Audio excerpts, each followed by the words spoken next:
Champlain audiocast test.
Good morning, ladies and gentlemen. We'll start the meeting in just a moment. If members of council could take their seat, on va commencer la réunion dans une minute. Merci.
Good morning, ladies and gentlemen, and welcome to the Finance and Economic Development Committee.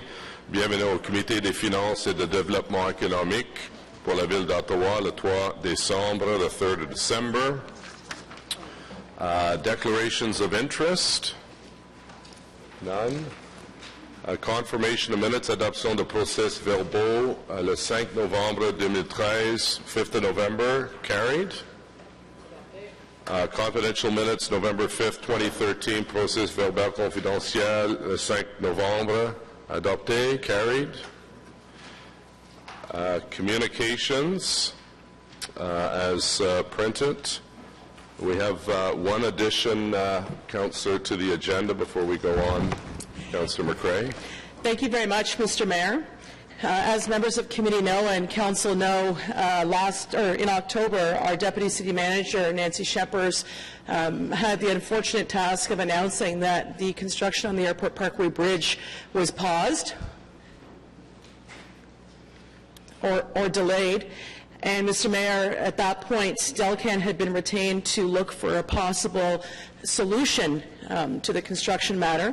So be it resolved, pursuant to Section 84.3 of the Procedure Bylaw, that the rules of procedure be waived to allow the Finance and Economic Development Committee to consider the following item: Airport Parkway Pedestrian and Cycling Bridge update, in order to allow the city to take the necessary steps to start and finish the Airport Parkway Pedestrian and Cycling project in a timely manner.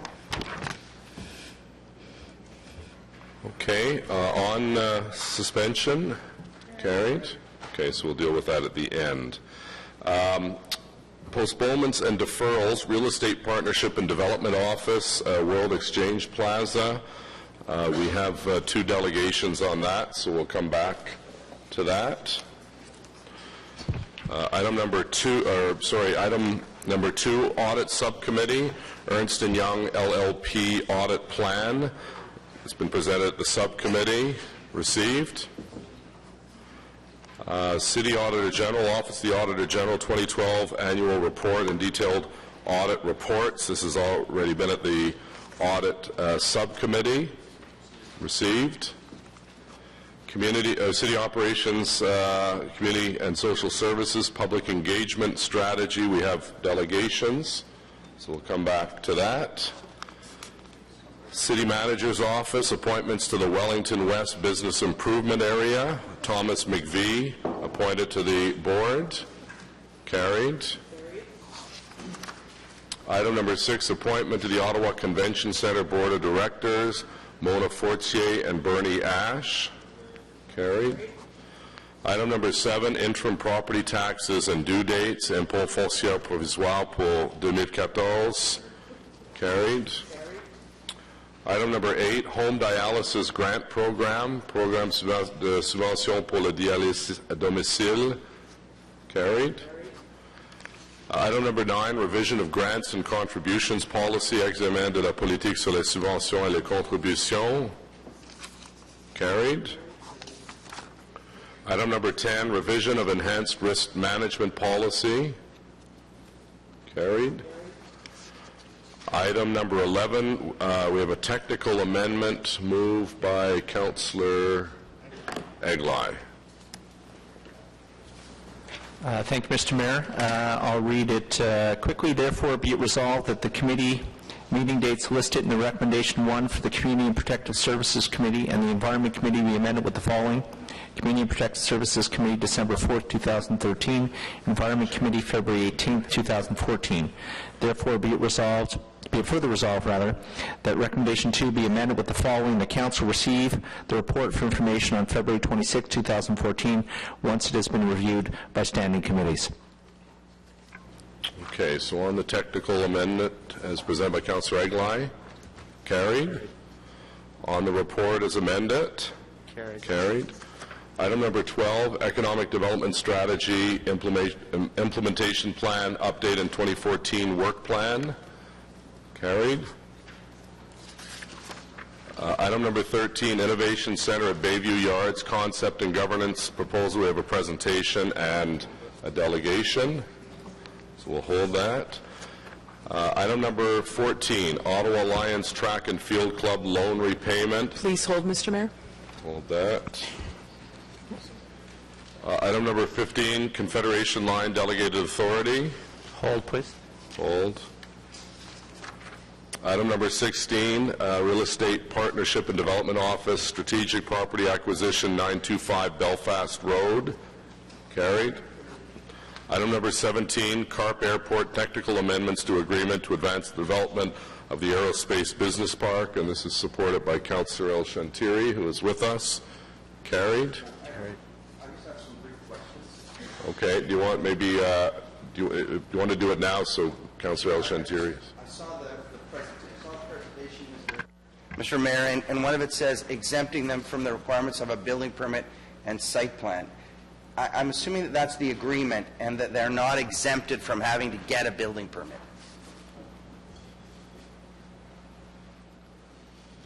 Mr. Mayor, I'll ask Mr. McNair to come down. Because that was in the deck that was provided that...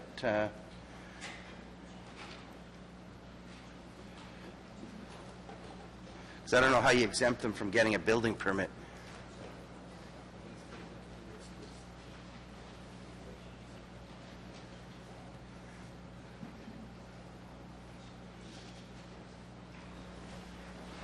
Councillor, the agreements that we have with West Capital Developments currently require them to have... Sorry? Oh, sorry. The agreements we have with West Capital Developments currently require them to go through all the formal approval processes a city would normally require for a subdivision. In the case of airports, most airports for airside facilities are governed by Transport Canada and the Aeronautical Act, and you're not subjected to things that come under the Planning Act, the Municipal Act, or the Development Charges Act. And all we're doing here is not exempting them from things that would be normally charged, those parts of the airport, like at the Ottawa International Airport, where there are uses that would have to comply with those things, but airside uses that would go along a taxiway where they would be competing with outside airports outside of Ottawa that would be at a competitive advantage in terms of attracting companies to those airports opposed to Ottawa. So we're not exempting them from things that are normally required, and as part of building permits, there is a requirement to have alteration permits and things around airports to make sure that there are proper engineering designs and things so that it's physically built properly. I can tell you that all the buildings that exist at the Carp Airport right now, none of them were done under municipal So purpose. really, we are exempting them from all of those requirements. Only for airside, there's only a limited number of this Right, so if 1,000 acres of A the, terminal on the tarmac doesn't have to get a building permit. and a hangar, and things that are adjunct to a hangar, but if it's a Tim Hortons or a business that's non-airside that will normally be subject to, planning controls, But if those it's things Tim apply. Hortons in the terminal, it doesn't have to get a building permit. No, it doesn't have to. And right now, there is an airport terminal there, and there are other hangars there. And I can tell you, in talking with the chief building official, because her concern was the same thing as yours, is that when we talk about like the Ottawa International Airport, there's companies like Iogen and others that are, that have facilities are at the airport, but they were subject to planning processes because they don't fall under the Aeronautical Act. So they really talked about those By the things. same token, so they are able, though, to avail themselves of municipal benefits in, for instance, we're designating them a municipal capital facilities agreement, right? So they don't have to require, they get the benefits of all of the municipal legislation, but they don't have to comply with the tough parts. Only for a very small part. The part of the airport we're talking is around one taxiway, which they're going to build, so it represents of the 1,000 acres they purchased. There's about 300 acres in the middle. It's the municipal capital facility of the airport. There's 300 acres roughly that is the residential accessory community, and there's 300 acres of the 300 acres of the business park, and of that there's probably 30% of the business park at the most would fall as being airside facilities. Okay, thank you, Mr. Mayor. Great. So on the report, carried. And then item 18 is the Airport Parkway. And then Councillor Hume, you had a motion on behalf of Councillor Hobbs. Mr. Mayor, I'm asking that if Councillor Hobbs is here, is she here? Oh, right, there you go.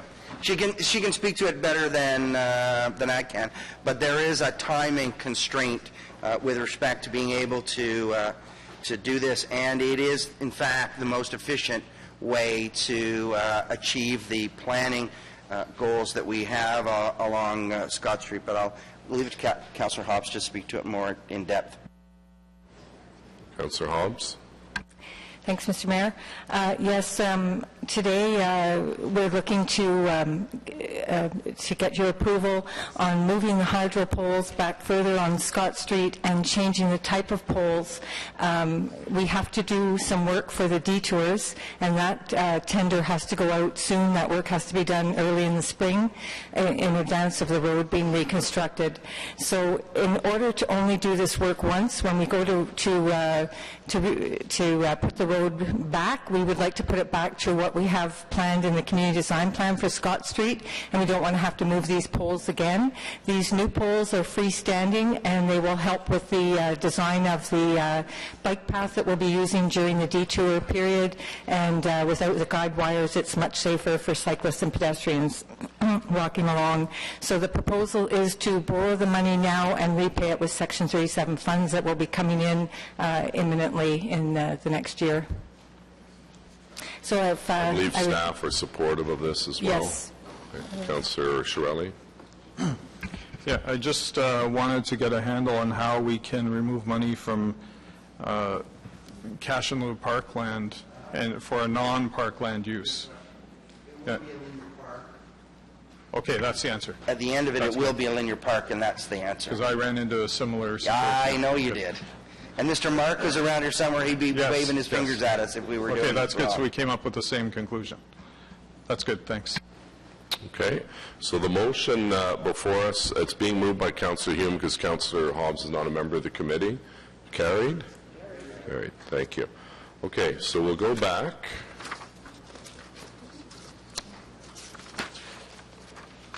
To item number 1, which is a postponement, Real Estate Partnership and Development Office, World Exchange Plaza Amendment to Development Agreement. So I think Mr. McNairn is going to speak to this. So members of council committee, you'll recall this was an item that we had back a couple of months ago, and there was some confusion as to what was being proposed, so we asked staff to come back. We do have 2 delegations. One is Thomas McVie, followed by Nancy Malosh and Dan Gray from Bentall Kennedy. So, Mr. McNairn, if you'd like to bring us through what you're proposing, please. Thank you, Mr. Chair and members of the committee. In September of this year, this committee considered a report that was tabled by staff with respect to amendments to the development agreement with the World Exchange Plaza. You have to speak up. It's really hard to hear. Bring the microphone closer to you, please. Okay. Thank you, Mr. Mayor.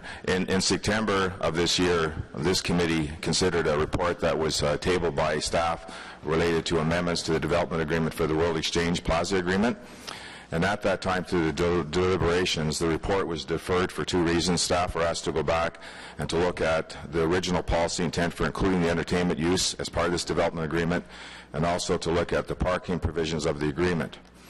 As a result of this direction, staff reviewed all the reports going back to 1988 pertaining to the development agreement, and were able to confirm, as outlined in the report, that as far as the public policy intent, there was three major objectives. The first objective was to deal with the parking, which was to maximize the number of spaces to be operated for short-term parking. The second objective related to design, which is the city's focus on making the central area a vibrant people's place.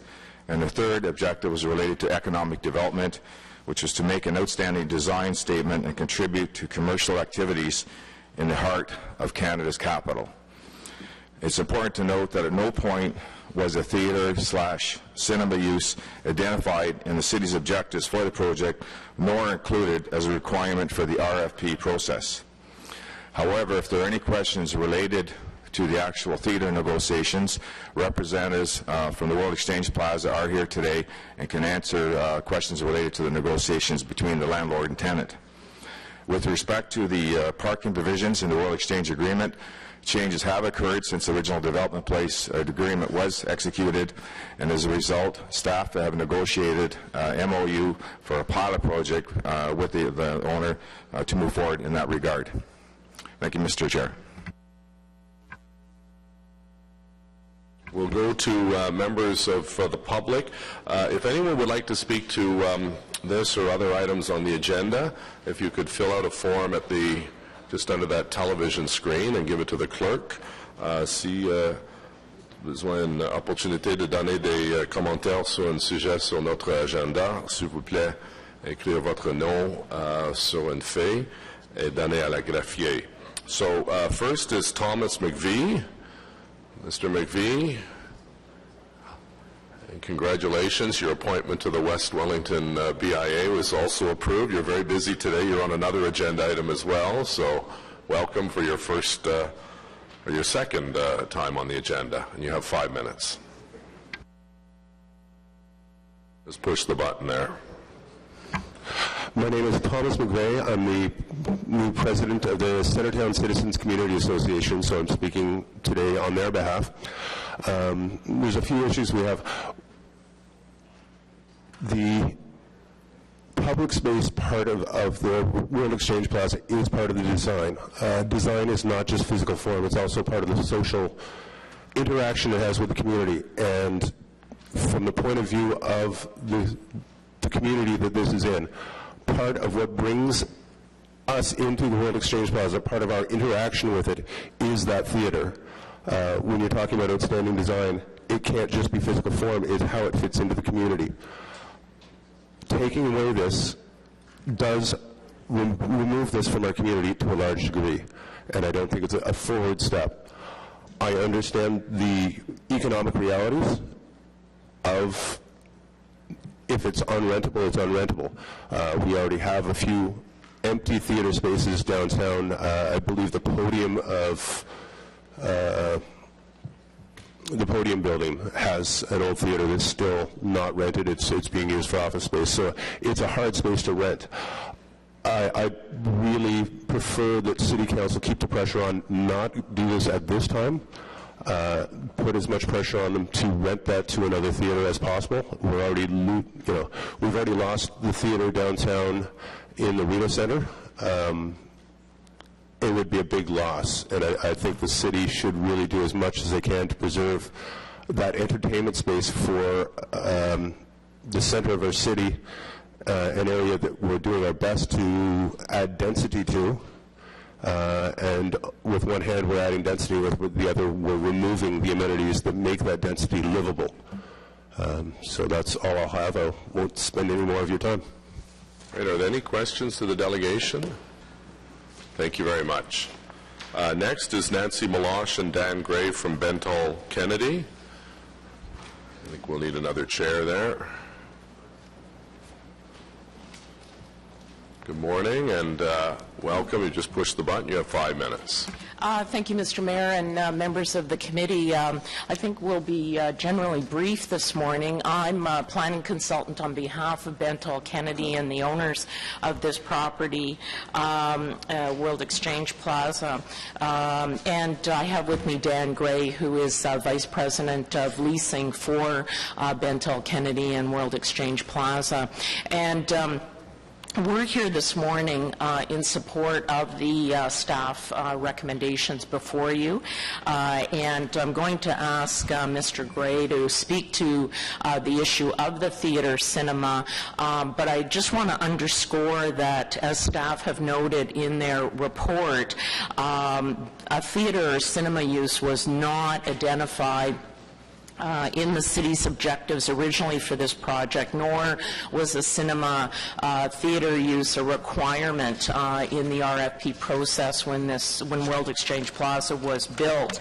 And in fact, it was really our intention when we approached city staff about a year ago that we just wanted to confirm the position under the development agreement that the third floor of the building was not restricted to a theater use only, and that Bentall Kennedy could proceed to occupy the third floor with another use that is permitted as of right under the current MD mixed-use development zoning for the property. So that led us down the road with staff and our discussions to seek that clarification under the development agreement. So I think Mr. Gray, I'll let him speak, but it's my opinion that we are satisfied now with the staff report and the recommendations, and would ask you to support them. Thank you. Well, I think I'm really here for your questions, and the one comment I would like to make is a big thanks to the downtown community, in particular the citizens, for supporting World Exchange Plaza and the theaters in particular. They've certainly helped to reiterate to the community that we want to have a theater, and it's a great use for the building. Okay, so questions to the delegation? Councillor Holmes. Thank you, Mr. Mayor. Well, I understand the report does not talk about the third floor because that was never in the original agreement, but that is the only thing the public is interested in, is the use of the third floor. So I'm hoping that we can get some information from the building owner as to whether there are negotiations underway with Landmark or not. Landmark is now in that space till the end of December, I gather. Are there ongoing negotiations? Are you not prepared to talk about it, but there are? Or are there not, and you're not prepared to talk about it? Or are you prepared to talk about anything to do with the third floor used by the theaters? Wow. That's a lot for me, Ms. Holmes. All I can tell you at this point is we are in serious discussions with Landmark, as have been commented in the media, and as you and I have spoken privately, Ms. Holmes, that yes, we are in negotiations with them.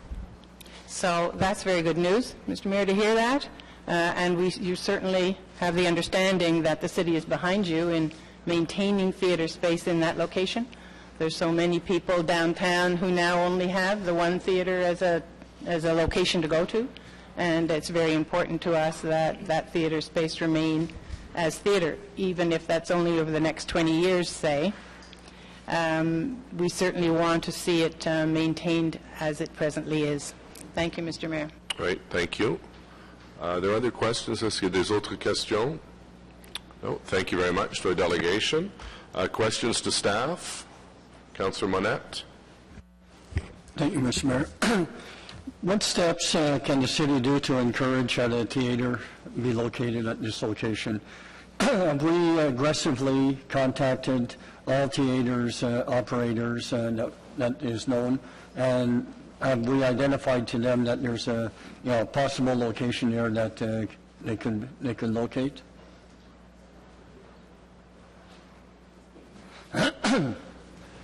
Councillor, there are only two sort of major theatre companies that operate first-run theatres near. One is Cineplex and the other is Landmark. And when Empire sold their portfolio of theatres, they kind of split that up across the country. With respect to both of those, there have been discussions between World Exchange Plaza and those owners. There's also been discussions with smaller theatre operators, repertory type theatres. In Ottawa, example of that is the Mayfair and the Bytown Cinema. Those are less viable in terms of major facilities like that. So they have made the effort to contact. This is a private sector facility, which, it's a private sector negotiation. The business changes over time, and it's really between the landlord's desire to have the facility and the theatre operator's desire to see that there's an opportunity. And as Dan said, because of the high profile that we had from the last meeting and all the public response, both to city councillors, to the theatres, to the theatre companies, that's resulted in Landmark, showing an interest publicly, and these negotiations now going on, which weren't there before. So it's because of that. So the public forum has brought that. Okay. I realize it's a private company, but it is an entertainment facility also, and the only one that we have in the downtown core. We have exception in the one at Lansdowne, and I don't know if you call that the downtown core.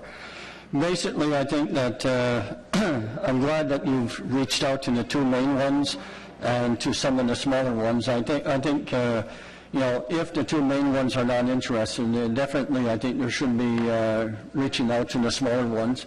And there are many smaller ones, because I know in Orleans, when we had the issue in Orleans, that I had done some research and I had contacted quite a few of them, and we were able to find a small one that did locate in Orleans. Even if it's a small theater, excuse me, that doesn't show first-run movies, I think it's still better to keep it as a theater than not have a theater in the downtown core. I guess what I'm hoping for is that staff will continue to work, try to, in every means possible, instead of changing it to another facility, and I know it would be costly to do that, but anything is possible if the private sector decides they want to do it. I'm hoping that staff, before agreeing to any changes, checks all the options available for a theater site, because it's pretty sad. I mean, if we don't have one theater in the city the size of close to 1 million people, I think it's something that we should preserve, at least one theater in downtown core. Thank you. Okay, thank you. Other questions to staff? Comments? Councillor Holmes, comments? Thank you very much, Mr. Mayor. Well, we are talking about a private sector development, but that private sector development has had major public investment in it at the time of construction. When else have we ever devoted a lane of O'Connor and a lane of Metcalfe to the private entry into a development? Never. And of course we will never do that again. But one expects to see some return. We do get public parking in the garage. This was all done to benefit Spark Street in its day. Spark Street has no parking near it except for World Exchange Plaza. And as the city has closed downtown surface parking lots, the World Exchange Plaza parking lot has become more and more important to the downtown businesses. So, we have invested, the city has invested major dollars in this development and expects to have some kind of public conscience, perhaps, as a result. So, we are looking to World Exchange Plaza to maintain this theater space as a return, shall we say, on the major investment that the city has made. We are continuing to work with this development as far as public parking space costs go, revenues and costs, to match the city's cost of downtown parking, which still is in the agreement. But it certainly is important to the downtown, to many residents downtown, to other businesses downtown, that these theaters remain open. So I do encourage these owners to work with Landmark. I know it's hard to negotiate in the public and in the media, and we're probably not helping with all this attention that's being brought to this item, but the public is very, very interested in maintaining these spaces, this theater space, in its present location. Thank you very much, Mr. Mayor. Right, well said. Thank you, Councillor. Other comments on the report? Carried. The next item that we have delegations for is the public engagement strategy.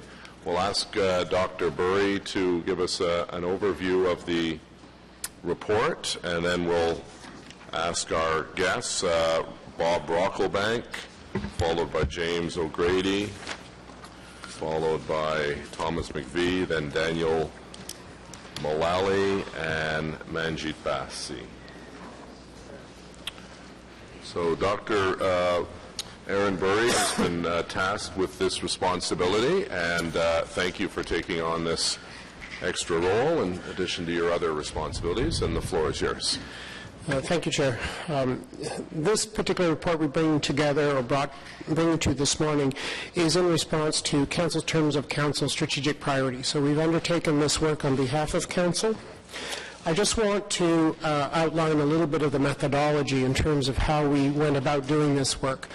The key piece of this for us was doing quite an extensive best practices research, both internationally as well as within Canada, and we focused specifically on 7 of the leading municipalities who had begun this work a little ahead of the City of Ottawa and looking at the results and particular practices that they'd used. Based on that, we then undertook a very extensive public engagement and public consultation process. And during that, we had over 540 residents that actually came to sessions, which I think shows the amount of interest there was in the particular subject matter. We also have seen with that some very frank discussions, with residents being very direct with us in terms of their feedback, the things they thought we did well, and the things they thought we could do better. And the fundamental premise of the report is looking at what are the things that we can start to do and make some improvements internally, and particularly as staff. On the basis of that external research and so on, what we've compiled today is a strategy that outlines how we would begin to start working in those areas that were identified by the public to us, and primarily those tools that start setting up right from the beginning when we're contemplating public consultation. How should we engage with the public? What is the purpose of it? What tools we should bring? And then primarily, what do we do with the feedback that we obtain during those areas? And I think today's report is a good example in terms of we've received feedback and we've posted that feedback. We've shown what people have said, and now we're showing what we're actually going to do with that particular information. The primary outcome is a number of different tools. And what we've looked at in terms of those tools are what are the best practices, what are the things that are currently easily used that can make a difference in terms of the outcomes on public consultation. It's very practical, it's implementable, and it's doable. And what we're looking at in the next period is looking at implementing this over the next year. So many public engagement processes are quite extensive. This one has been extensive. Now we're looking at what is practical and implementable within the time frames. Mr. Chair, I have my staff with me as well today, and would be happy to answer any detailed questions that you'd have. We're going to go to public delegations first, and then we'll ask staff questions. Bob Brocklebank, followed by James O'Grady. Welcome, Mr. Brocklebank, a familiar face. City Hall. You have 5 minutes. Either chair is fine. Thank you very much. This is a topic of public engagement, which we in the FCA take very seriously. It is, in fact, the #1 objective in our bylaws, that is encouraging public engagement in civic affairs. In the spring, representatives of the community associations attended meetings on the topic, and we, the FCA, worked with the city to organize a meeting on April the 17th, specifically directed to community groups. We pressed our city partners for their notes and published the results on our website. Then in late September, several of us attended what was termed a validation session. Late Tuesday of last week, the public, and I expect members of this committee, were allowed to see the documentation prepared for this meeting. By coincidence, we had our general meeting last night and had an opportunity to discuss the report. That discussion was heated. Some asked why a report on consultations prepared in late August had to remain secret until late November. Others asked why we have a report indicating that 33 ideas were received through an online ideas campaign, but not a single idea was revealed. Finally, many asked why it was not possible to provide the public and councillors with more than 6 days to review the recommendations. After all, this is not a new issue for Ottawa. The City of Ottawa adopted a public participation policy in 2003, and it was to establish a round table on citizen engagement. The round table was never created, and the policy proved to be dead on arrival. At its first meeting, on December the 8th, 2010, this council adopted its governance review plan, including a motion calling for an in-depth review of public engagement with a report by the end of the second quarter of 2011. Somehow this topic has taken much longer than expected. Against that background, our meeting was badly split. Some argued that half a loaf is better than none. At last we have something, and public engagement is on the agenda. Others said the report is so devoid of meaning that FEDCO should reject the report and ask for more. A committee of volunteers from the FCA is willing to come up with an alternative proposal by the end of February. So what were our concerns? First, there is no policy. There is a possibility of guidelines and a toolkit, but our members think that a policy is what the city will do. A guideline is what would be nice to do. We've had statements of good intentions for years. They've proven to be meaningless. We have no indication of what might be in the guidelines and toolkits. Should the council not be given a little more detail? And this plan is intended to implement improvements step by step. That's fine. But there are no indications that the public or this committee, for that matter, will receive regular reports on progress. By now, we had hoped that a champion to press these changes forward would be identified. And inside the report, there are bleak references to commonly understood concepts, such as the idea of a spectrum of consultation. In our view, this idea, which is not ours, it comes from the International Association on Public Participation and is widely accepted by governments throughout North America, should have been explicitly presented to Council for its consideration and approval. And it's also said that the experience of other cities was considered. Well, what was learned? Consider Edmonton, Alberta. Edmonton has a public engagement champion who oversees that city's experience. There, the city manager requires all public engagement activity be conducted through a standardized corporate software program allowing experience from one department to benefit another. There are brochures and web pages explaining to the public what they should expect. What's good for Alberta might be good for here.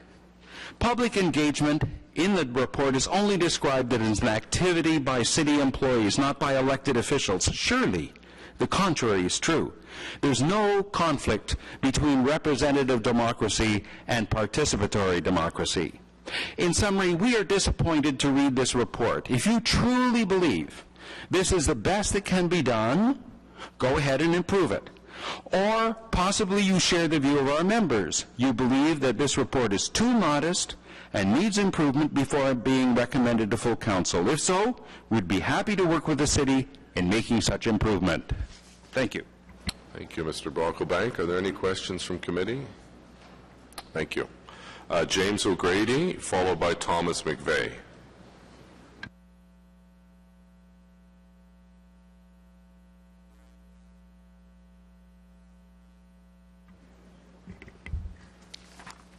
Hello. Thank you.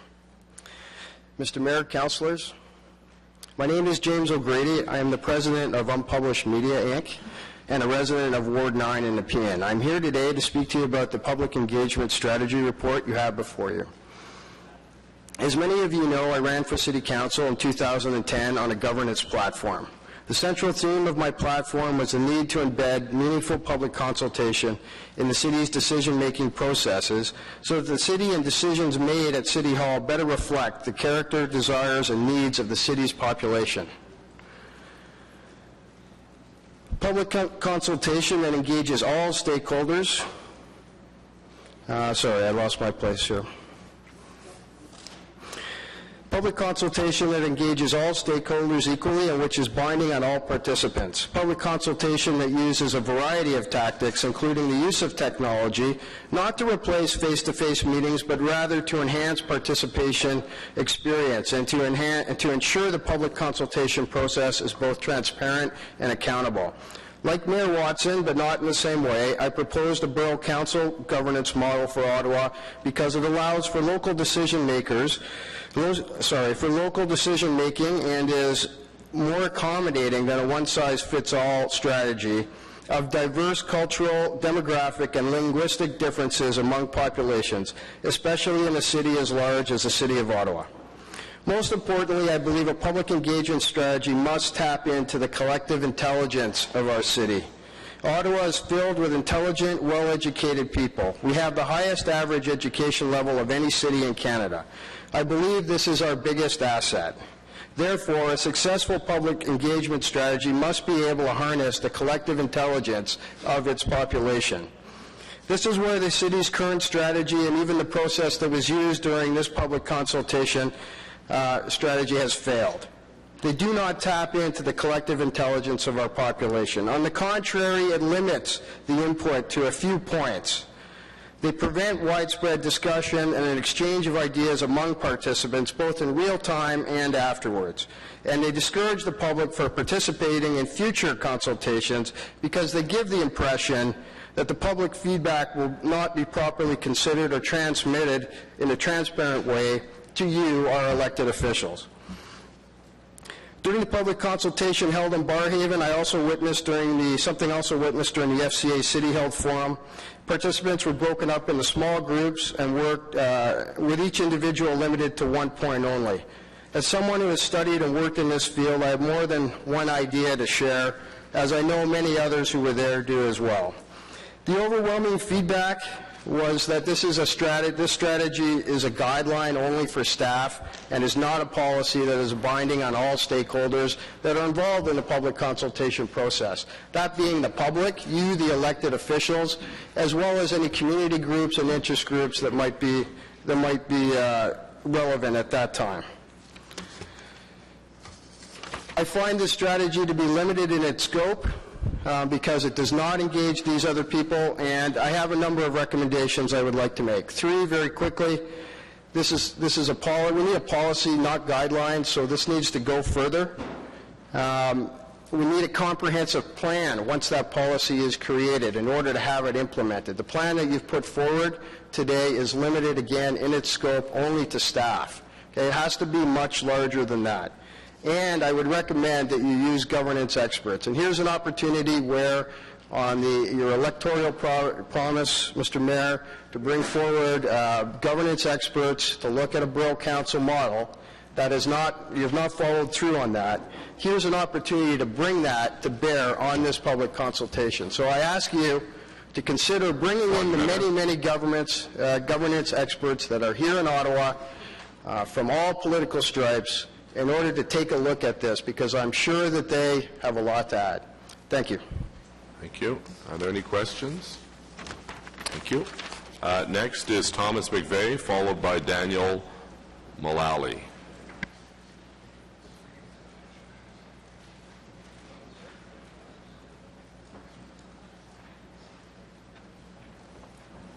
Welcome back. Long time no see. Thomas McVeigh, President, Centertown Citizens Community Association. I'm here today with no direction from my board. We haven't had time to consult. And that speaks volumes about this process and this report. You're coming up with a way of engaging us as community associations, as citizens, as BIAs, as the organizations that work with you on helping build this city. and you're not even including us at a fundamental level in how to go about that. I don't think that's the right way for you to be going about it. I think it has to be a cultural change from City Council, the councillors, the mayors, the deputy, the top bureaucratic officials, right down to the street. I've lived in Victoria and I've lived in Edmonton, two of the cities that have been put forward as good examples of it. The first thing when you go to City Hall to do a small bylaw change, a change of use of your building, the first thing that the people at the front level do is say, have you talked to your community association? Before anything else. It's culturally ingrained. It's not a checklist item. It's just something that you have to do. And this report doesn't reflect that kind of policy level direction throughout the entire system from top to bottom that it needs to do to be an effective way of consulting the public. You need us on side. We're a great resource. This isn't something where it's trying to get us on board with you. It's you working with us to get to where we want to be. We have great ideas. We have great solutions. Whether it's how to move the transit way off, the buses off the transit way. I'll be going to a meeting tonight about the Scott Street.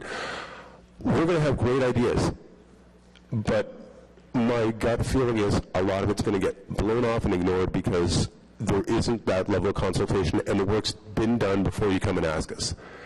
And when you ask us early in the process, we come up with the ideas and we help it, and there's no entrenched idea that we have to change.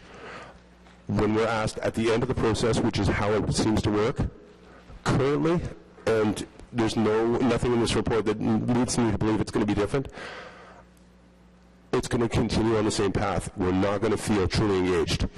If you've been consulted, it's self-evident. If it's a checklist item, it's useless. Thank you. Thank you. Are there any questions for the delegation? Okay, thank you. Next is Daniel Mulally, followed by Manjit Bassi.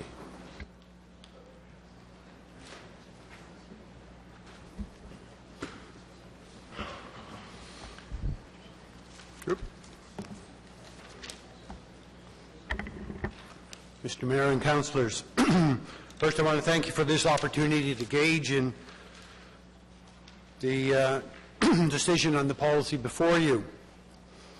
And I'd like to begin by saying that from my perspective, I'm speaking as a private citizen, although I am a member of the Centretown Community Association, Citizens Community Association. 8 months ago, Ottawa City Council directed that the city's policy and strategy for public engagement be reviewed and updated. It is my understanding that the objective of the review was to address the prevailing sentiment and concern, both within the administration, council, and the public, that the old policy was in need of revision. The report being considered by committee today is the product of a process that is a step in the right direction. However, there is room for considerable improvement before it becomes the official framework and policy for the city's public engagement strategy. Last evening, and I apologize for the lateness, I sent to each of you a summation of my concerns with the staff report. My primary concern is that the public has not been afforded an opportunity to adequately review this document. I made specific reference to the fact that other municipalities have grappled with this same issue. In addition to the experience of Halifax, the staff report made reference to the work in Victoria, Edmonton, and others that have produced a new policy framework for public engagement. And I believe we can benefit more directly from these examples. It is my hope that this committee acknowledge there is an opportunity to improve upon the strategy being proposed and that there is benefit from further public involvement. And to this end, I am suggesting that the committee defer its decision on this report and that it be subject to more intensive analysis. and it is my understanding that I am not alone in this opinion. It is my understanding that the Federation of Community Associations has made a recommendation that the approval of this report be held until a more thorough review is completed. Essentially, the committee is being asked to allow the community an additional 2 months to produce an alternate proposal for your consideration. From my side, I can't see the downside of this proposal. The only risk is that in 2 months, without any financial implication to the city, there will be an alternate proposal which you, in your wisdom, can consider. The upside is that you will have an improved policy framework and given credibility to your commitment for effective public engagement. In conclusion, I'm simply asking that the committee defer its approval of the staff report and that an opportunity be given to the community over the next 2 months to improve upon this policy. Thank you. Thank you. Are there any questions for the delegation? Thank you. Our final delegation on this item is Manjit Bassi. Welcome, Ms. Bassi.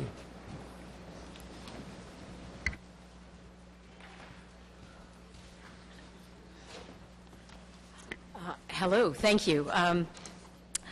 Well, I'm here as an engaged citizen and also as a citizen who's co-founded a grassroots citizen-led initiative called the Citizens Academy, with a mission to provide skills, confidence, and tools to citizens on making the change that they want to see in their city to make a better city. And with a specific first-level programming that we did this year on understanding and navigating City Hall. And we have a very aspirational vision to have Ottawa as one of the most collaborative cities in Canada, where dialogue between city and citizen and diverse stakeholders exists in order to co-create powerful, sustainable solutions to intractable challenges that we face as a community. So we participated in the spring consultations, and we appreciate and commend the commitment that the city has to enhancing the public engagement strategy. And we're very encouraged by Dr. Aaron Burry and his team, the work that they are doing, and the support to our work that we are doing in parallel in the community. Now, the proposed strategy covers some best practices of public engagement, but there are some aspects that we feel could be stronger so that we can have transformational shifts in dialogue and policy that would make the city a leader and visionary in citizen involvement, and more importantly, increase citizens' sense of trust with the engagement process and increase opportunity for council's decision-making to be informed by thoughtful citizens. Some suggestions: that the vision actually be stronger. Public engagement is not just valued by the city, but the city commits to transparent and inclusive engagement practices that are current, accountable, and responsive.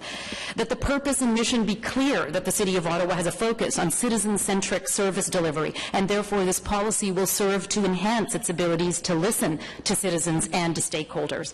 And define perhaps what public engagement means to the City of Ottawa. We would suggest it could take make some reference to purposeful, deliberate dialogue to learn new perspectives to help influence and shape decision-making. The document perhaps should include, not perhaps, but should include the specific ladders of the spectrum of engagement tools and strategies that the city will utilize, and the associated accountabilities that measure that effectiveness. And that the public engagement cycle named in the report be strengthened to include broader scope and language that is well recognized within public engagement thought leaders nationally and internationally. The current cycle, where it says we prepare, design, implement, analyze, report back, evaluate, and share learning, we have a possible selection. This is just one idea. Idea generation, where you listen and learn. You consult and you involve. Collaboration and empowerment. Inform and update. Feedback. Question and answers. And then the core value of all of these steps is to share with the public in a transparent and responsive manner. And have a named key champion at the city who will lead the implementation and is accountable for success. So the proposed strategy is a big step in moving our city towards an engaged citizenry and purposeful dialogue. The reality is that excellent public engagement practices through our own research and consultations across North America take deep commitment, persistence, patience, much iteration, systemic change, and a lot of resources. So our work at the Citizens Academy, along with our recent civics boot camp, has actually demonstrated that bringing together diverse stakeholders using processes and tools that are cutting edge create the physical and emotional space for deliberate dialogue can actually shift the conversation from combative to collaborative. Citizens are ready, is what we learned, to learn about the complexities and the challenges that face the city, and are also prepared to take time and contribute in an informed, meaningful, and thoughtful manner. As some of the cities that have been named, actually, what's interesting is with our work in just under a year, we've received queries from the city of Edmonton, which is actually considered a leader in public engagement, and they want to work with us and learn how we developed our curriculum. We've received a call from the city of Halifax, and we are currently in conversation with Jonathan Rose, who is an expert on citizen panels at Queen's University, and he's done some cutting-edge work in Quinte. So we are looking at working with him on how we can bring some of those things to our city. So the Citizens Academy is committed to working with all of the stakeholders to build bridges, to break down barriers, and create safe, respectful spaces for learning, for connecting, and collaborating. And we would be happy to work with the city further to strengthen the public engagement strategy and to support execution so we can engage diverse citizens in making our great city even better, so we can actually be a national leader and seen as visionary. Thank you. Great, thank you, Ms. Bassey. Questions? Thank you. So, questions to staff. Councillor Eglai, please. Thank you, Mr. Mayor. I want to thank Dr. Burry and his team for the report, because I think it addresses what we all know is a problem in the city. However, having said that, I have a number of concerns about the report and some questions, Dr. Burry. It seems to me the consultation is essentially about three things. We need to ask clear questions in a meaningful way. We need to do so in an accessible forum, both from a time and location-wise perspective, and we need to incorporate the feedback into any final report or projects, or alternatively, we need to respectfully explain in a substantive way to the people who have taken the time to come and give us their ideas, why those ideas don't fit into the scope of the project.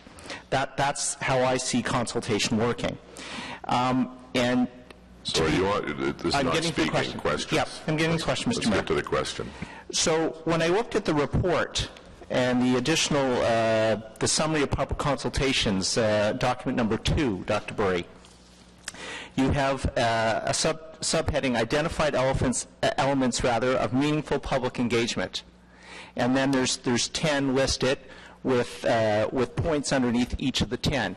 Now, I'm assuming the points are an amplification of ideas that were presented to you at the consultation, the various public consultations that you had. Is that correct? Now, what I would have liked to have seen, frankly, in the report is a format similar to what we saw in the audit report, where the auditor set out specific recommendations, and then the city manager's office answered each of those recommendations. So I'm wondering if before this comes back to council for consideration, whether you can provide council with a chart doing just that. These are the 10 points and the subpoints, and this is how what we're proposing addresses and responds to those considerations brought forward by the public. Is that something that you'll be able to do before we get this to council? I can ask my staff to have that done before council. Because I think that would be helpful. I'm not saying it's not in the report, but you've got to hunt and peck sometimes to find it. And I think that would be very helpful. Would also say to the members of the public that we heard what you had to say, and this is why we like it or we don't like it, whether we can work with it or not. A common question or concern that I get about consultations has to do with the time and the day that they're held. In other words, most of our consultations are Monday to Thursday. They run between 6 and 9 o'clock, 7 and 9 o'clock, that sort of thing, and they're often at City Hall or other city facilities. I did see reference in the report to things like consultations in shopping malls and other community buildings, and I like that. But I didn't see a lot of discussion around how flexible we can be in terms of timing. What staff's ideas are in terms of having presentations or consultations during the work day, or on a Saturday morning, or on a Sunday afternoon, when people might be more available and not taking their kids to the hockey games or working at the office or doing volunteer work or whatever. So I'd like to hear you on that, whether that can be incorporated going forward into any policy or strategy we put forward. I think that is part of what the overall tool development in the next period is going to be. That's what our staff have had some conversations about. And I think you've identified one of the areas where there are some challenges in terms of doing public consultations, and particularly around timing and sessions. And I think what we demonstrated through this is also the ability to be somewhat flexible. We had daytime, evening, as well as online tools. In addition to that, we were prepared to add additional sessions. If there was a requirement we couldn't meet it, we were prepared to add additional ones. All of those things are, I think, are part of that toolkit and looking at what the issue is, and then getting staff to do that in a consistent way. And that's what we're having the conversations across the various departments of them looking at how that can be done more consistently and what is the offer that can be put in place. One of the other things that I saw in the report was there's a lot about technology, but again, sometimes people can't get there for family obligations, work, whatever. Has there any consideration, I don't know how doable this is, I wish Councillor Tierney was here on behalf of the IT, but is there any consideration given to allowing people to participate remotely by way of Skype, for example, so that they could hear the presentation, they could speak to the presentation, but they could be watching their kids or doing whatever at the same time, but would allow them to participate in more of a face-to-face way? There are considerations certainly for that, and that will be the next part of some of the assessments that have to be done. The objective of making things available, and I can't speak specifically for our infrastructure internally. We have a certain capacity to do that now and have been doing it, but it's limited. So that's the question. Participating by Skype at this particular point is difficult. We don't have the network capacity, for example, to handle a broader base. Would we be looking at that in the future? Absolutely. That's where we are looking at those online tools and what could we phase in respectfully over the next few years and what's possible. And those areas are moving relatively quickly. But I think there's other ways for people to participate, and that's when we were looking at sessions that are conducted either daytime, evening, where's the location, what are the alternatives, as well as looking at another key component that we've used very successfully, which is it the city that does the engagement, or do we get partners to do some of this engagement on our behalf? And certainly that's when we did things like the Parks and Recreation Master Plan. We engaged an organization by Cowie that went out and did a number of very grassroots public consultations in a very standard way across a number of different communities who normally would not participate and wouldn't have the ability to come to City Hall or go to other areas. So there are a number of things. It's not one tool. It's sort of a variety of different tools that we'll be looking at implementing. My next question is, what's your proposal to sort of take advantage of the community? And by that I mean to work with the councillors' offices to say, we're doing a consultation in your area. You and your community associations know it best. If we come forward with a sort of a pro forma checklist approach, as somebody referred to it, one size does not fit all. Each community is a little bit different. Each community association's interactions with their councillors is a little bit different. So what are you building in, or what do you propose to build into the process so you can take into account the uniqueness of Westboro or the Bayshore area or Ward 9 or whatever the case may be to leverage the expertise and the knowledge you have on a community base to make that consultation as effective as possible? So really I think you've outlined which is the standard part of the template, which is before you get out there doing consultation, is how is this whole thing set up from the beginning, and certainly consulting with the elected representative and what their advice is around that would be part of those key sort of wheels or key assessment tools that we'll be doing. And I would say that some of the feedbacks, it's not always done consistently. And part of what we're looking at here are tools that will allow that to be done consistently, repeatedly, so that both the elected officials, also staff, understand what should happen, and then they can predict that that's what's going to happen. And my last question is a process-driven one, sort of the next steps that you've set out. This will be done in Q1, this will be done in Q2. Is this the last that we're going to see of you, or are you going to come back with the proposals that you're working on in those various, in that various timeline, and come back to us for consideration and approval, or are we signing off today forever and a day? No, I don't think, this is an iterative process and it's ongoing. There were some of the other municipalities that were mentioned today. We know that they're also going back and reevaluating as well as rediscussing, including Edmonton, how they're doing their engagement. There are things that they're telling us are working well, things that are not working well. So they're going back and looking at their engagement. Our plan at this point is to implement and then come back within the year, again with another report and follow up in terms of what were the tools, what did we actually do, and what has been the response to those particular elements. So we're not going to hear from you until it's done, and then you're going to come back and say, this is what we've done and this is how we think it's working?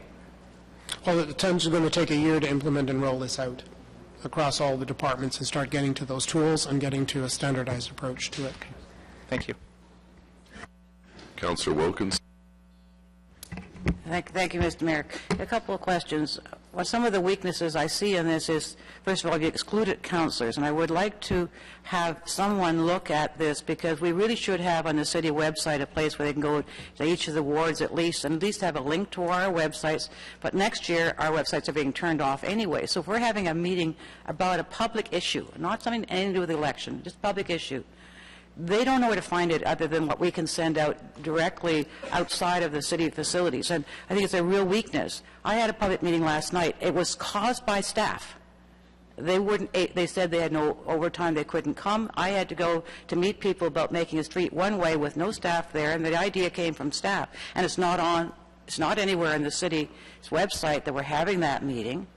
So there's a lot of difficulty for people to know about a lot of meetings that are going on that are dealing with real issues, city issues. I'm not talking about anything else, that aren't in there. And even the part that says public participation, I looked at it again today. It has some about the collaborative naming and things. There's nothing in there about any upcoming meetings, and maybe there aren't any at this time of year, but I've never been able to find them. I'll see an ad in the paper that says there's a public meeting about a road or something like that. I go to that area on the website on the front page that says public consultations. It's not in there.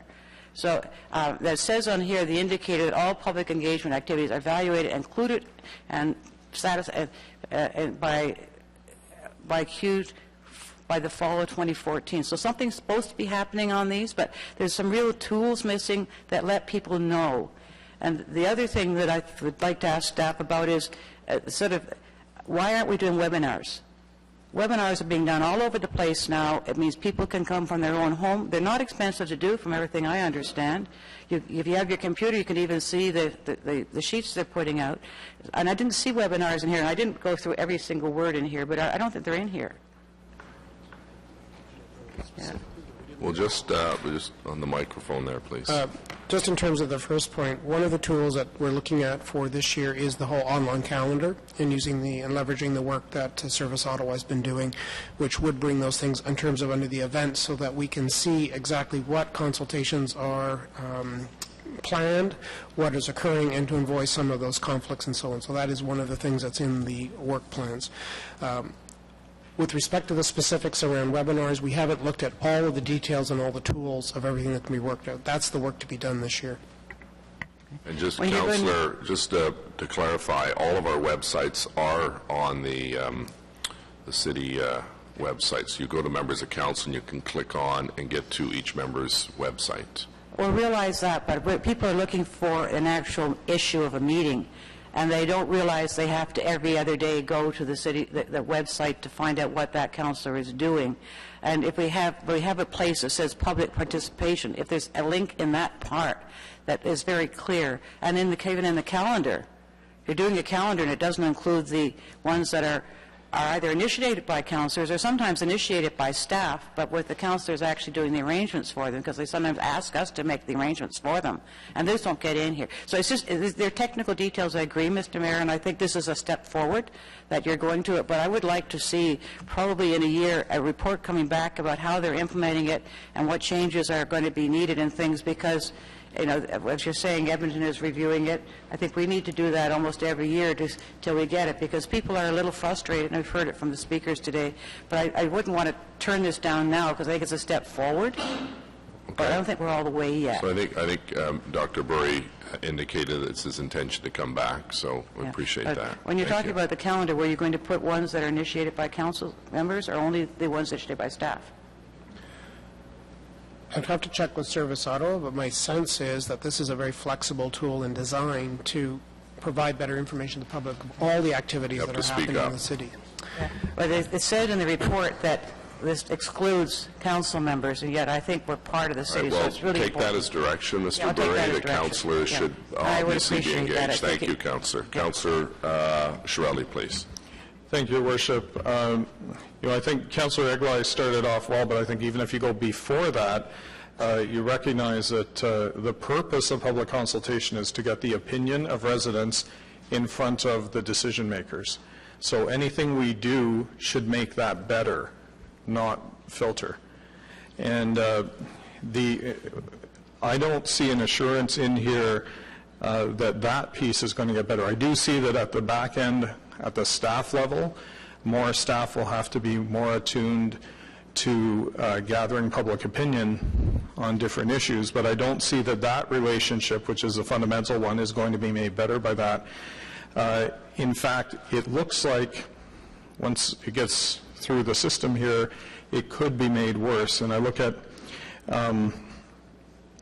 there's an assumption, or appears to be an assumption, that public consultation is the deposit of people's submissions or opinions with the city, with the managers or whoever happens to be running this, when the best consultations I've seen are ones where people are not only giving their opinions, but hearing the staff opinion and hearing the opinions of people around them. So how do we get the how do we get that kind of outcome guaranteed? And an example I wanted to give is in Centrepoint we had an application for 2 26-story buildings recently. The community came together, somebody on the floor proposed a different solution, and after about 3 hours, all sides, including the developer, agreed with that. And that isn't going to happen with what I see written here unless there's more to it. You're starting to drift into the area of development services and well, that was just an example. And even as an example, and my colleagues in that area can be happy to speak about the work that they're doing with respect to looking at how they're going to take these recommendations. Right, and you really got to speak up. Either I'm losing my hearing or my voice is just dying. I'm doing the best I can. All right, well, maybe someone can get Aaron a glass of water. No. It's just more I have a cold, and it's no. But, you know, I look at these things. I see sometimes you'll see a blog, and you'll have about 25 people writing in, and each comment gets more ridiculous the further down you go. Right. And but nobody's learning from one another, and I'm wondering how you're going to make that process more possible. I think it's more about the discussion that we've started having with, again, our colleagues in the other departments, and understanding what the purpose from day one is. And I think what you're talking about is really a very heavily engaged process where there's an idea and exchange, versus some of the sessions which are really designed to, again, communicate information. And there are sessions, and I think you have to start first from the get-go of being very clear about what the intent and what the session is about. And we do conduct many of those things now, which are about, first of all, idea exchange, then some basic frameworks, then coming back and determining what are we specifically going to be recommending to the decision makers, and then including the decision makers in those discussions and in those meetings. But okay. How do we ensure decision makers actually have access to the actual input given by residents, unfiltered, uninterpreted? I think that's part of what we've done today in terms of looking at here's the report, here's the information, we're providing it, and ensuring that that's part of the reporting back. Here's the comments, and that's certainly a lot of what we received is here's the comments that were made for the public, here's what we believe needs to be done with it, here's our recommendation, here's what we don't think is valid or whatever it is. I think that is part of that feedback and part of changing those processes and tools for next year. Okay, but what I see, I believe, is on page 5, but I could be wrong. The only mention is a report back to council. But a report back to council is by definition, a summary or an interpretation of the submissions. And my problem with that is when I meet someone in the grocery store, they say, hey, I sent something in on that garbage submission and you never got back to me. And A, I don't know that they submitted it, or B, I had no opportunity to get back to them, and C, their opinion may never have flowed through to me. I think that's one of the fundamental changes that the report is recommending that we look at and then staff include in that process, which is here's the information, here's the feedback, and then it's making sure that it's transmitted. People do want to see it, and we want to make sure it's included. Will council members be able to see the actual raw opinion sent in by residents? I don't see any difficulty with that happening in most cases, no. Okay, because we have, each of our offices, I'm sure, has somebody who phones 2 or 3 times a day on various issues, and we might want to know whether this is the same person calling in 3 times or if it's 3 different people, Okay, anything else, Councillor? Pardon? Councillor Holmes? Yeah, but how, just one more question. How do we see this in the report? Because I don't see this in the report. And so if we approve this, it's not in writing. And 3 months from now, someone's going to say, well, why'd you approve it? Why don't you propose a motion? Okay. Or give direction on what you're asking for? Okay. I will ask for assistance from the clerk. Okay. Okay, thanks. Sure, she'd be able to help. Councillor Holmes, please. Thanks, Mr. Mayor. Is there a timing problem with this report that it has to go to council immediately? Like we've just gone through our big planning items for this term with the OP finished and the master plans finished. Well, I think in terms of staff beginning to work on and get the timetable set up for next year, that's why we're bringing it forward at this point and get approval so we can begin working on some of the changes that have been recommended by the public as well as what we're recommending. Yeah, well, community associations have been very actively involved in the report, and they don't have time. As we've heard, community associations generally meet monthly. They don't have time to get to their monthly meeting and get comments in from their community associations to this meeting or any meeting. So I'd like to know if there's a problem to defer it a month or 2. I think it just will delay the process. It's just another couple of months in which we're not really moving forward. So speed is more important than public consultation, I guess. I wouldn't say that, Councillor. I would say that there are a number of things that are built into the implementation plan that see improvements in those conversations and dialogue, and I think the sooner that we begin working on that, the sooner we can begin to implement those methods. One of the big problems is no money for overtime staff to come to meetings. Have you discussed that with our staff? Have you discussed that with the treasurer? Have you discussed that with anything about budget problems? I'm going to have the city manager comment on that particular comment. Mr. Mayor, when Senior Management Committee was reviewing this draft strategy, that was one of the issues that was raised. It is, speaking frankly, it is an issue in terms of public consultation. If it's depending on the hours and the time of day, your management staff are there free of charge, but your professional staff aren't. And so it's something that we're going to have to monitor in terms of how we resource what it is that we roll out, as Aaron has been discussing over the next year. So is there a commitment to bring some more money so that staff can get to evening meetings? No, there isn't a provision in, again, speaking frankly, in the 2014 budget that you've just approved. That's not something that we've accommodated, but we will take a look at what we're able to do and to what extent it is a limitation, and it would be part of what we come back with in a year's time in advance of the 2015 budget for the next council to consider. Well, that's one of the major complaints, certainly from my ward, where most people work and have to come to an evening meeting and the staff can't get there. The other complaint is about the type of meeting. You know, we're very good at open houses and not good at having the kind of public meeting where people can hear each other. There can be a cross-fertilization of ideas with the proponents and staff and the public. That is much harder to run, much more of a challenge to run, but works so much better. people leave feeling as though they've been heard, as though they know what their neighbors think, as though they understand it better than just going around and looking at boards, and having none of that public debate that they can get out of a public meeting. So are you recommending more of the older public meeting style of meetings, where there is a presentation and time for questions and some debate possible? That is one of the key conversations or discussions we've had with other staff members. It is certainly something I know in our department, and what we're doing we use extensively. We use that as part of the childcare approach this year around the consultations, where there are very much discussions and ideas coming forward. I think it comes back to again, what is the purpose of the consultation, and then having a discussion about what is the best way within the resources we have to get the desired result. And certainly we had feedback in terms of many individuals not understanding what they were specifically coming out for and being frustrated of not having venues to be able to provide feedback.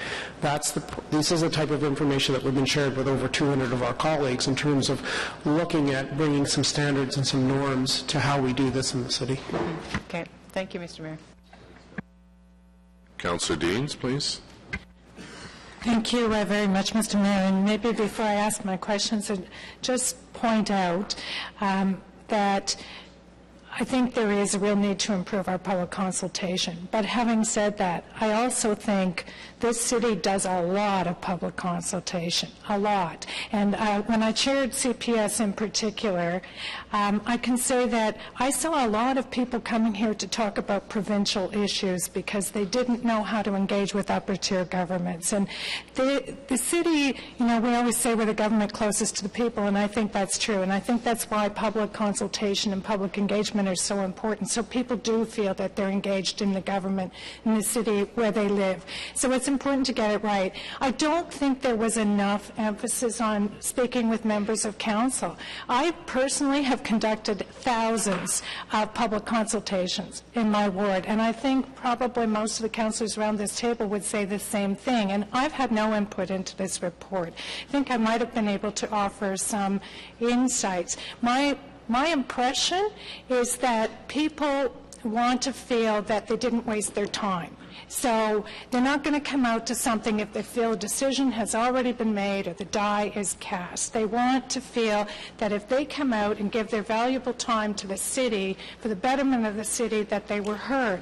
And a lot of meetings I've held over the years have been planning issues, site plan, and I think what we're missing is a public education strategy where they know what it is at the beginning of the process. Site plan doesn't change the zoning, and if the developer has the zoning in place, site plan might change things on the site, but it's not going to change the fundamental that that developer has the right to build that. And if people are coming out to the meeting thinking that they're just going to be able to change it, they're not.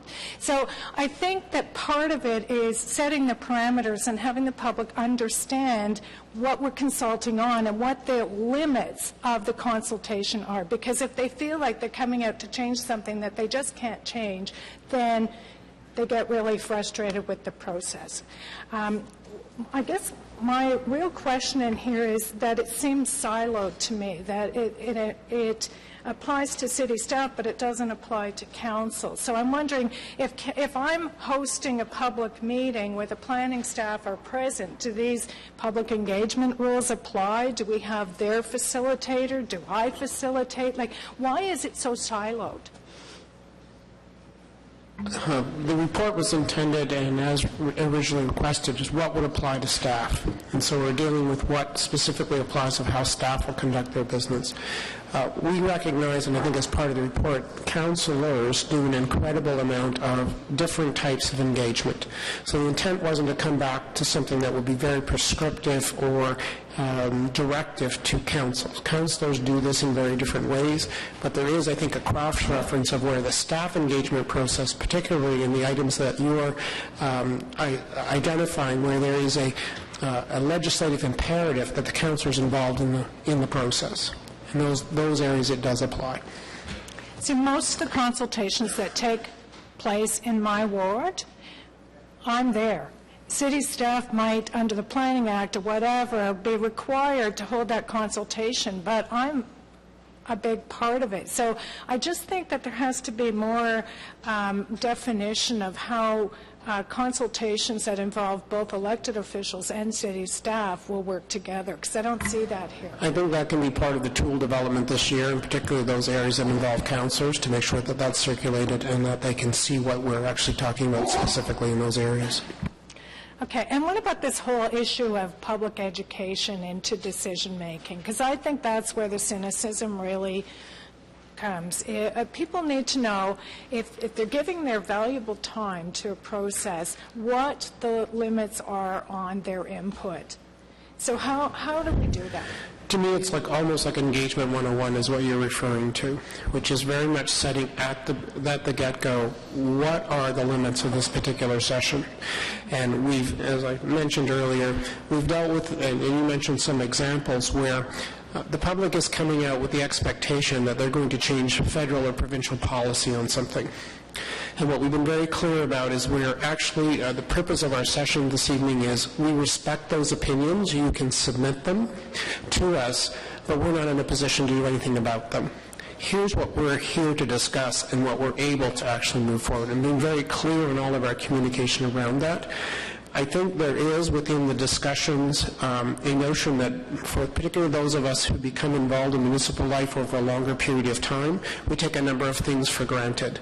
Manjit talked about Citizens Academy. I think that's been an invaluable process for those of our staff members who volunteered to go and help them out, because what it's shown us, and particularly myself, is how confusing municipal life is for people who are not part of it, and particularly a resident. So understanding some of those basics and redoing those basics needs to be part of some of the consultation. I think there would be, just in terms of the feedback, particularly when you're dealing with issues around planning and what happens in neighborhoods, is having that almost essential one-on-one and building that into the consultation or the discussion process would help with a lot of misunderstandings. We also tend, with many consultations, to get the same individuals who come out repeatedly. They're often very well informed, they understand all these rules, but our assumption shouldn't be that everybody who's coming out necessarily understands all of that. No, and I think if you want to attract new people to come out to these processes, you have to assume that they don't all intimately know the rules around municipal government the way that we do, and there has to be some education built into the process to make sure that they understand. I think what you are dealing with is two issues. One is engagement versus consultation. And this was always intended to be an engagement strategy, which to improve the awareness and the number of people who are actually engaged in our city in helping with the decision-making process. Right. I guess the other thing for me is exactly when to consult. And I think that matters. That people, my impression, my experience is that people want to be consulted at issues that affect them directly and affect their families and affect where they live. And that's when they come out. And, you know, I think one of the best public consultations that occurred this term of council was around route optimization, OC Transpo. Not because it was a good news story, because it certainly wasn't, and it was very difficult, but because OC Transpo changed 65% of the original propositions based on public engagement and public feedback. And even though the public didn't necessarily like the outcome, they at least felt that they were heard, they were listened to, and changes were made based on their feedback. And I think that's what we have to strive for, to the extent possible, that the public knows what happened, why it happened, and how they were involved in the process. So I think we could all write a thesis on this. This could go on for a long time because it's a big subject and getting it right is important. And I agree with you. It's an iterative process. It's going to go on for a long time. Thank you. Great. Thank you. Councillor Hume, please. I just wanted to follow up on what Councillor Holmes was talking about when she talked about, you know, community meetings and public meetings and wanting to have the microphone. My experience has not been particularly positive with the, you know, have everyone sit down, have a microphone, make a presentation, and have people line up and give questions. In fact, so, you know, I want to seek that balance because I understand, you know, if you're really well informed, you want to stand at the mic and talk. Sometimes it becomes very rife with conflict. I mean, and it's not a planning matter. I had a very contentious stop sign, if you can believe it. One side, people, we want that stop sign. The other people, we don't want that stop sign. We brought in a facilitator. We did it professionally. And I can't say that I would call the meeting a success because, you know, at the end of the meeting, the people who wanted it were so cowed by the people who didn't and the ferociousness of the response that there wasn't an honest and productive exchange of opinions, or that it wasn't respectful. So I'm hoping that we're going to try to strike that balance that uses, and I don't know how you do it. I really honestly don't, because the experience you get is, you know, those who want to oppose want a microphone. Those who want information don't always get up, and in fact, sometimes don't really feel welcome in that environment. And I don't know how you'd change that. I think what you're talking about is the sort of the spectrum. There's a tough spectrum with many of these consultations. And I think what we have to take is the lessons learned from the things where we do take on some tough issues, the way we handled it, you know, comes out in a reasonable result. And, you know, if I look at my limited experience with this and the time at the city, if I looked at the consultations we held about how we were going to actually allocate ice time in this city with the hockey groups. Good example, too. Okay. Not exactly a friendly room. No. And so who you actually hired for facilitators for that particular meeting was crucial. They had to have a very different skill set than some of the other consultations that we've involved. So I think that's part of what this is talking about, is developing the tools and the assessment to have the conversation, rather than just going out with a standard format and bang, is really doing that assessment and that conversation about what are we trying to achieve, who's the audience, how do we get them present, and then when they are present, how are we actually going to manage it so that everybody gets to be able to put their input in. That's right. And we did see that even through the public engagement. We hired some very specific consultants, as well as our own staff who are very, very skilled at this. And I watched some of them take on some very difficult tables where they made sure that every individual got their statement. But they were very skilled at doing this from the perspective of everything was valid. They didn't allow anybody to invalidate anyone else's comments. They very much controlled that process so that everybody got to speak. It's also being open to the feedback at the end of the session. If it didn't go well, then what are we going to do the next? Yeah. How are we going to make this go better? And I think that's a lot about what's been incorporated here, is to start having an honest discussion of when it doesn't go well, what can we do better? Yeah, and I mean, you know, I think because, you know, you walk out of some of those meetings and some people often say, well, this wasn't really productive for me. I didn't get a chance to validate my opinion. I like what's going on. Or Right. Because predominantly in some of those things, it's the I don't like it, and I want you to make sure you heard I don't like it, right?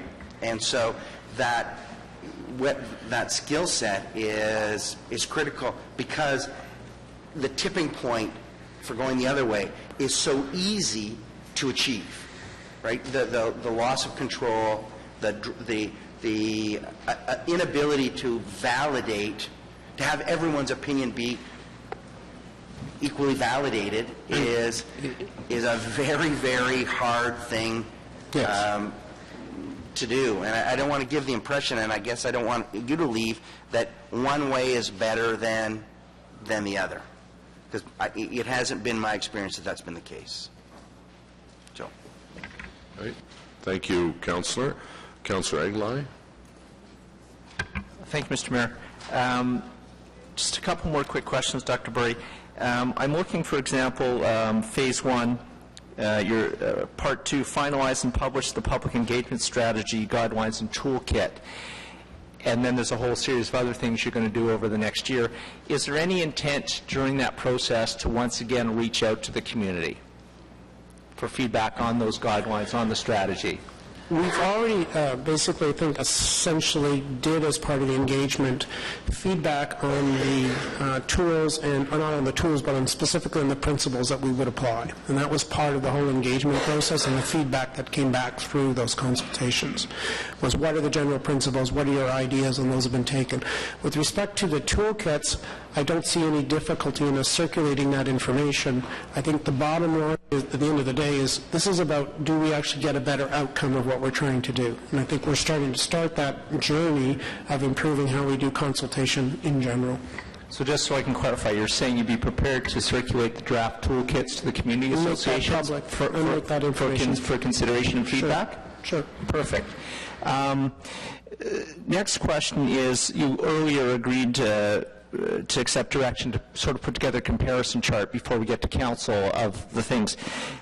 When you put together your one-stop shop online of resources, would you take it as friendly direction to put contact information for the various CAs in the city as a resource to people who want to learn more about consultation and work with their community to consult? Is that something that you could see at your one-stop shop as a further way to engage the overall community? Ask us to specifically look at it, and we'll look at it and see what can be done, certainly. So that's not a yes, not a no, it's a... I don't know the specifics in behind it. I think it's a doable, but I'd like to verify it before I said that publicly. Is that something you could answer before we get to council? We can certainly see if we can get the answer. Because I think that would be a good way of reaching out to the community and saying, you know, there's more than one way to speak to City Hall. You can do it individually, you can do it part of a group, and this is the group in your area.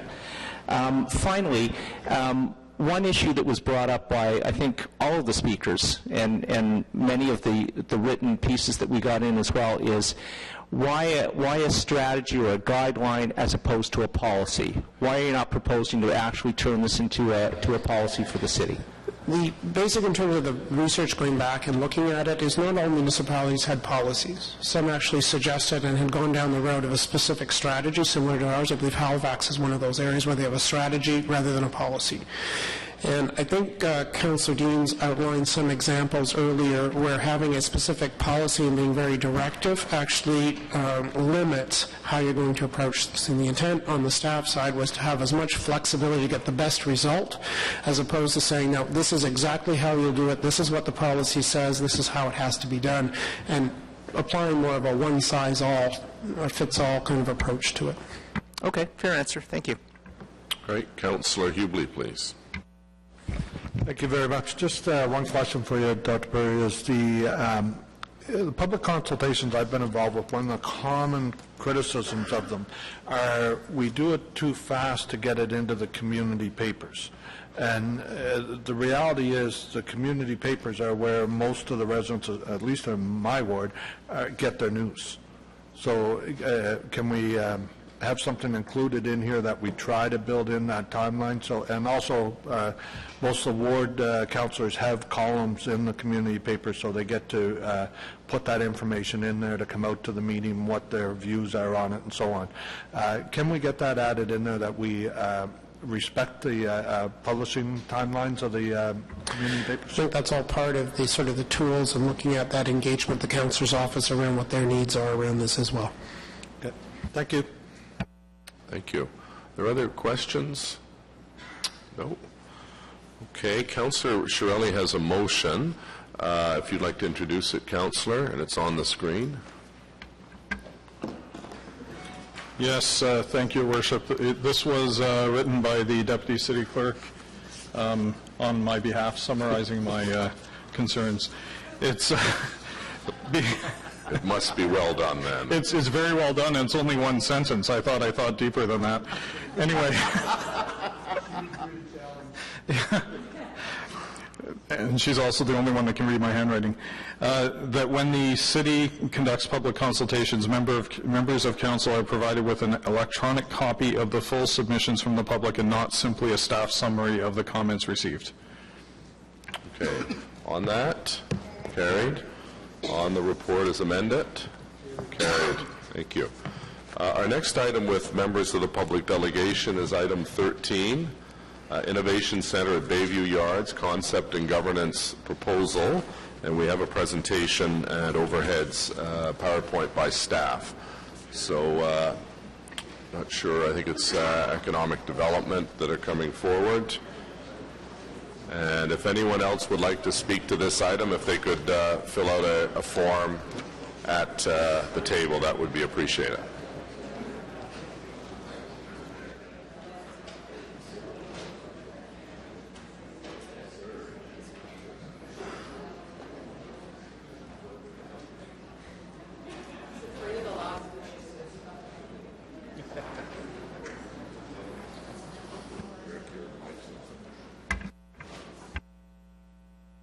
Leslie.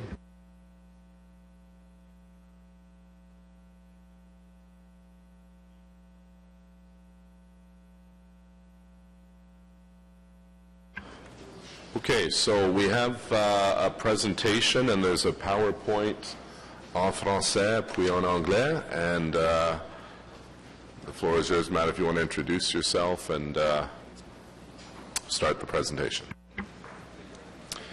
Good morning, members of committee and Mayor. We're here today to present the concept and governance proposal for the Innovation Centre at Bayview Yards.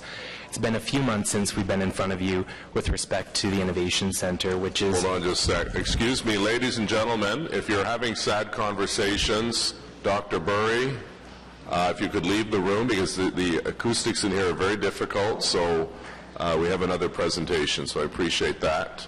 Et aussi pour des journalistes, Monsieur Rainer Blois. Merci. Okay. Thank you. It's been a few months since we were in front of you with the Innovation Centre, which was essentially it's an institution for us to foster local entrepreneurs. We're talking about companies with maybe just 2 or 3 individuals who have an idea, who want to start something up, and this provides us with an Innovation Centre provides the environment to incubate and accelerate those businesses. Invest Ottawa is currently piloting business incubation and acceleration programs, as you may know, and they've had tremendous success, and in fact, they're out of space, so they're full. So the report that came to you in January around the Bayview Yards Development Redirections proposed this particular site for the Innovation Centre, and this is the next step in the journey around the concept and governance. Before I go any further, I thought it would be a good idea to show some pictures of the types of things that we're talking about. Innovation tends to be one of those nebulous concepts where maybe you think of a light bulb going off above someone's head, but you don't actually have an idea of what we're talking about when we say Innovation Centre. So I'll just take you through a few of those pictures now. You can see the Mars Discovery District in Toronto, the Communitech Innovation Centre in the Tannery there in Waterloo, Ontario. These centres exist worldwide. To see the Ice House here in Auckland, New Zealand, and what you see there's these buildings, some of them there's modern elements, some of them there's heritage elements, and in the interior here, through the ones I'll take you through here, you'll notice that there's lots of open spaces, places for people to meet, to sit and have their ideas come together. And that's the vision that we would have for the centre as well, where we could have up to 200 businesses interacting with each other, with subject matter experts, advisors, mentors, to improve the potential for economic success. It's a place for co-location, for collaboration and coordination of programs and services for entrepreneurs. It would include government agencies, nonprofit organizations, professional firms, and overall this institution would also serve to showcase Ottawa's entrepreneurial strength.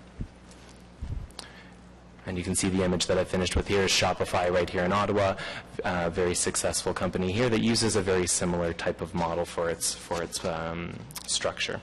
So what I'm here for today, what we're here for today, Committee and Council, is not just to show you some pretty pictures. We have a couple of requests. First, we'd like you to receive some information on the consultations and concept development for an innovation centre at Bayview Yards that have taken place since the last report. We're asking Committee and Council to approve the establishment of a new nonprofit corporation to oversee the development and operation of the Innovation Centre at Bayview Yards. Sorry, I've noticed the French hasn't been advanced.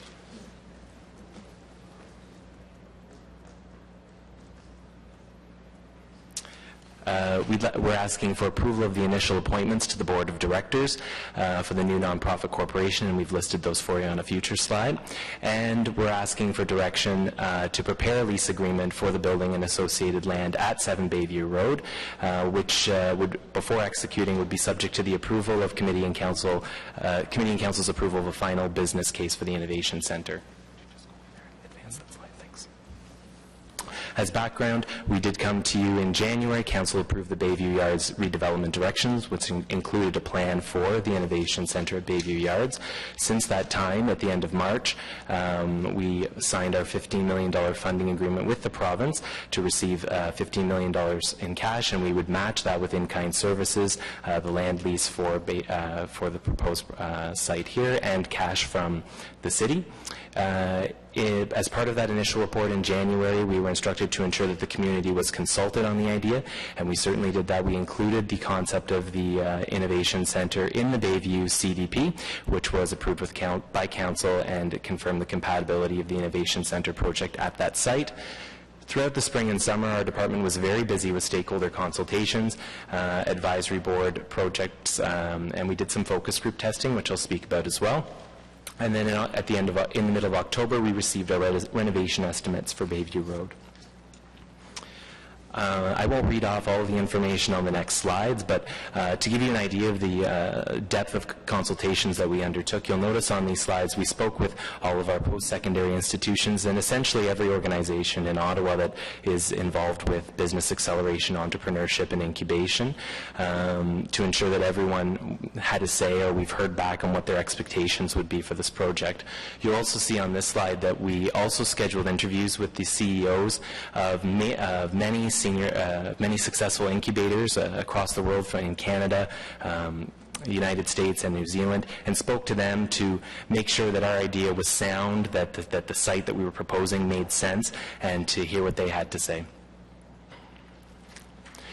As I said, we also undertook focus groups with our entrepreneurs here in the city, 5 different focus groups, asking them what they thought about proposed sites and what they would need in the centre to ensure that this was a success in the long term. So we took all of that information and brought that to you today as part of our concept and governance proposal. With respect to location, what we heard from our extensive consultations as well as best practice research is that 7 Bayview Road is a highly desirable location for this site. There's transit connections. It's the site of a future LRT stop. Vehicle parking would be available and could be enclosed later in later stages of construction. It's one of the absolute key elements here was that it's proximate to Ottawa's post-secondary institutions in the downtown core. So all 4 of the post-secondary institutions can easily access this through the LRT route. And an interesting thing that came up, particularly when talking to some of the other CEOs, like at the Packard Centre, was that this really poses an opportunity for revitalization of the entire Bayview area. Other incubation centres worldwide have found that these types of developments really catalyze development in the area. So both the research and our extensive consultations confirmed the suitability of this site. So our proposal for the site is also in line with what was confirmed and approved through the Bayview Station CDP vision. Over to the left there, you can see that there's a proposal for a maximum of 6 stories and then massing upward to 20 at the back. And what we're proposing for this particular project in Phase 1 of the development is to renovate 7 Bayview Road. Primarily that space would be for incubation and acceleration. Phase 1 is outlined, there in like a red, as well as space for commercial, retail, and administration and support. Phase 2 of the development, which would come sometime later, could involve building a large tower adjacent to the renovated Bayview garage and within the height restrictions approved by the Bayview CDP, respecting that community input. Internal to the building, things that we've heard from our best practice research and extensive consultations, some things that we would look to include our boardrooms. We're talking about small businesses with only 1 or 2 people that really have no space to meet clients, so rather than meeting them perhaps in their parents' basement, they would be able to use this facility to wow future investors. Private phone rooms, meeting rooms, tenant showcase space, the ability for video conferencing, some sort of a maker space, a place where you can do your design and prototyping, 3D printing. We've seen those in other facilities, and training and lecture rooms. As part of that, I want to assure committee and council that the community will be involved. Certainly we've heard clearly from this is an expectation from Councillor Hobbs, the ward councillor, and we've been happy to accommodate that and to include that. Throughout Phase 1 there will be consultation with the community to ensure that there's ongoing engagement with what's going on in the site. Our Innovation Centre concept includes the understanding that the community will be able to use and access the Innovation Centre in forms such as meeting rooms, reception halls, or even pay-per-use services in a design space. That would be confirmed through the governing board of directors. second large item beyond the location that was confirmed was the governance model that we should take forward.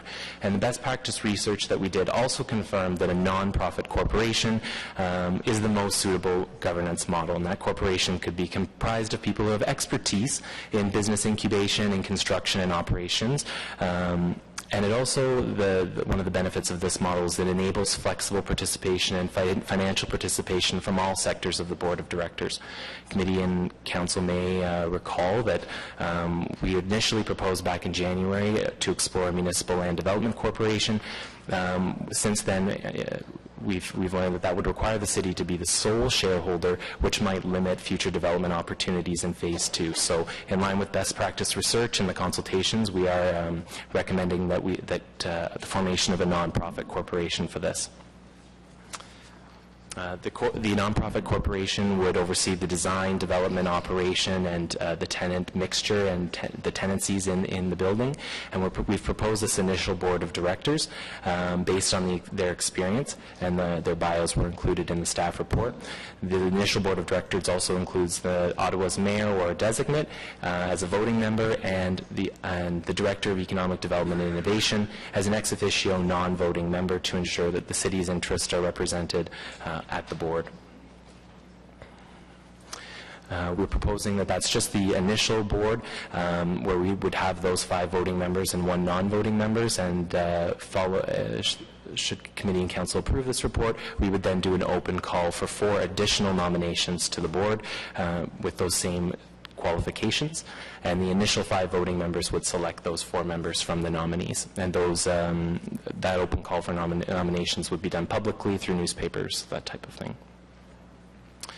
If you were looking and were concerned that do we actually have the expertise to do this, in addition to the board, we have assembled an advisory panel of some very prominent individuals in Ottawa and beyond with respect to innovation centers, business acceleration and incubation, including Tony Belletti, who's involved with the Venus Cybersecurity Convergence Center in Orleans, John Ruffalo of Omer's Ventures, and others who are able to provide additional expertise should the board of directors require that in how to develop and operate the site.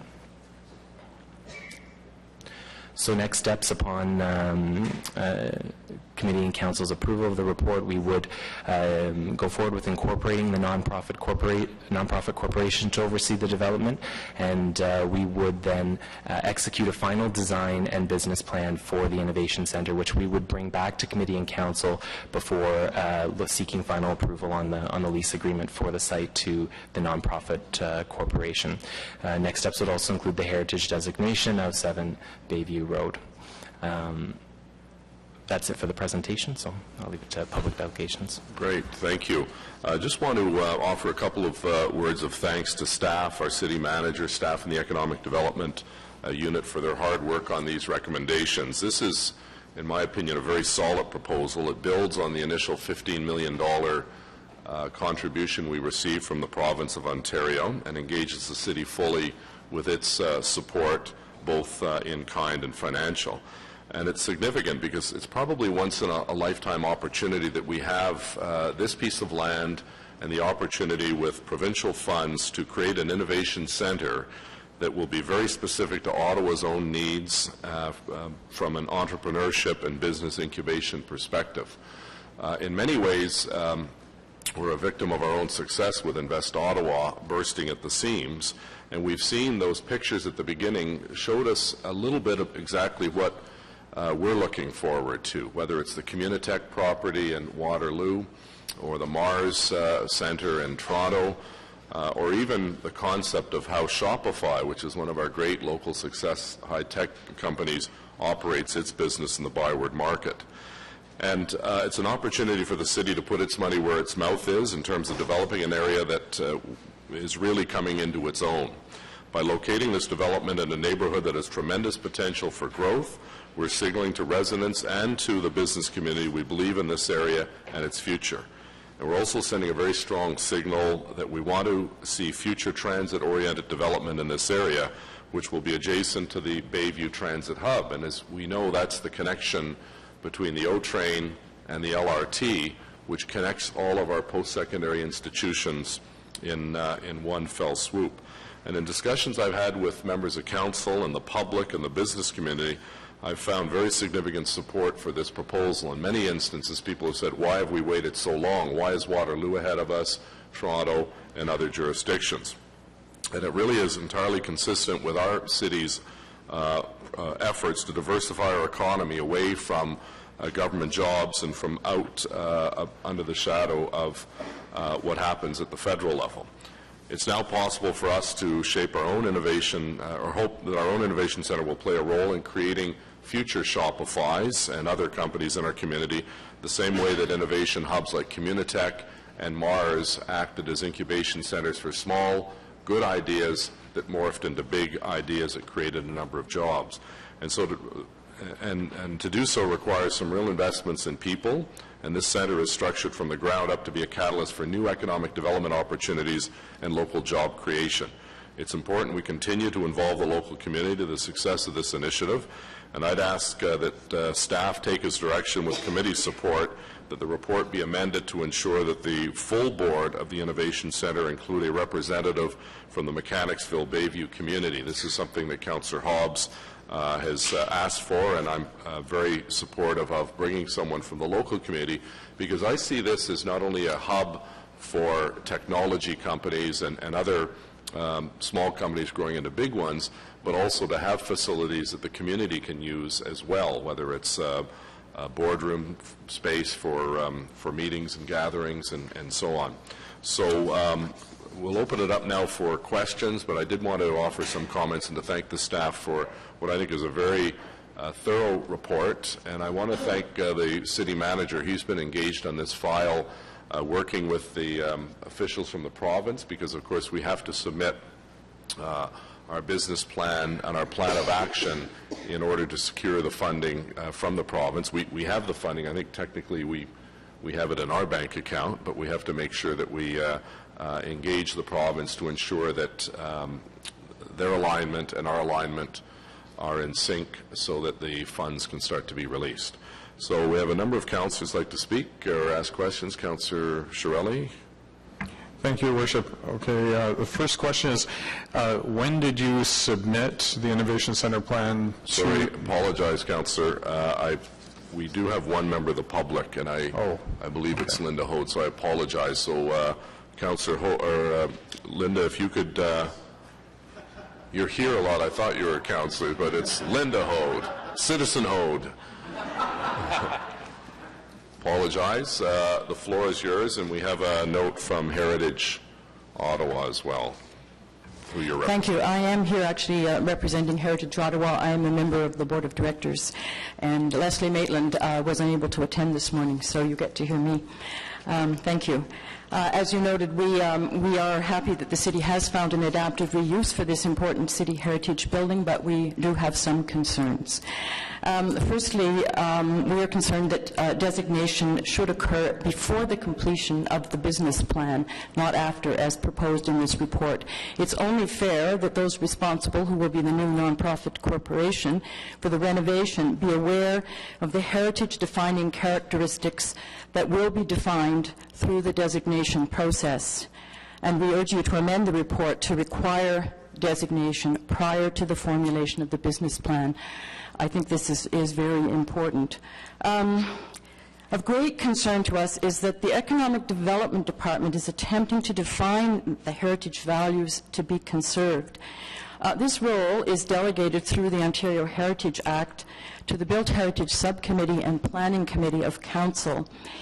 And some of the language in the report certainly doesn't inspire us with confidence that the Economic Development Department is familiar with the Ontario Heritage Act and how it works. So that's another reason why we feel the designation should occur, and it should be, of course, occur as all designations in the City of Ottawa are done through Built Heritage Subcommittee and the Planning Committee. The city should be setting an example of high-quality adaptive reuse. The report as written does not inspire confidence that this will happen. For example, I will give you a quote. to ensure that heritage goals are met within the context of cost minimization for the renovation of the building. While one understands that, yes, we have to be able to follow a budget, it is the heritage characteristics that need to be conserved, and we would have to work, obviously, or the people responsible for this will have to work to ensure that those characteristics are preserved, and it may, in fact, cost more. But it is if you're going to do this, use a heritage building, which should be designated, then you will have to follow the same rules as the private sector does, including the standards and guidelines which are referred to in our submission. It is city policy to follow the standards and guidelines for the conservation of historic places in Canada. And finally, we urge you to amend the report to specify that an architect with heritage expertise be appointed to the board, one of the 4 people to be appointed. You note an architect, but I think it's very important that someone with heritage expertise, and we have a number of architects in town who have that experience, who would give good advice as members of the nonprofit corporation. And we do appreciate your indication that you will support Councillor Hobbs's request that someone from the community also be on the board. I think it's important. This will be a very significant development in our community, or in the Mechanicsville Bayview community, which we in Hintonburg consider partly ours, because we have been keeping an eye on that building, as you know, for quite a long time. So I thank you for your attention. I hope that you will consider making the amendments that we've proposed. Great. And I'd be happy to answer any questions. Est-ce qu'il y a des questions? No. Thank you. Okay, so I apologize. Councillor Shirelli has the floor. Thank you, Ms. Holt.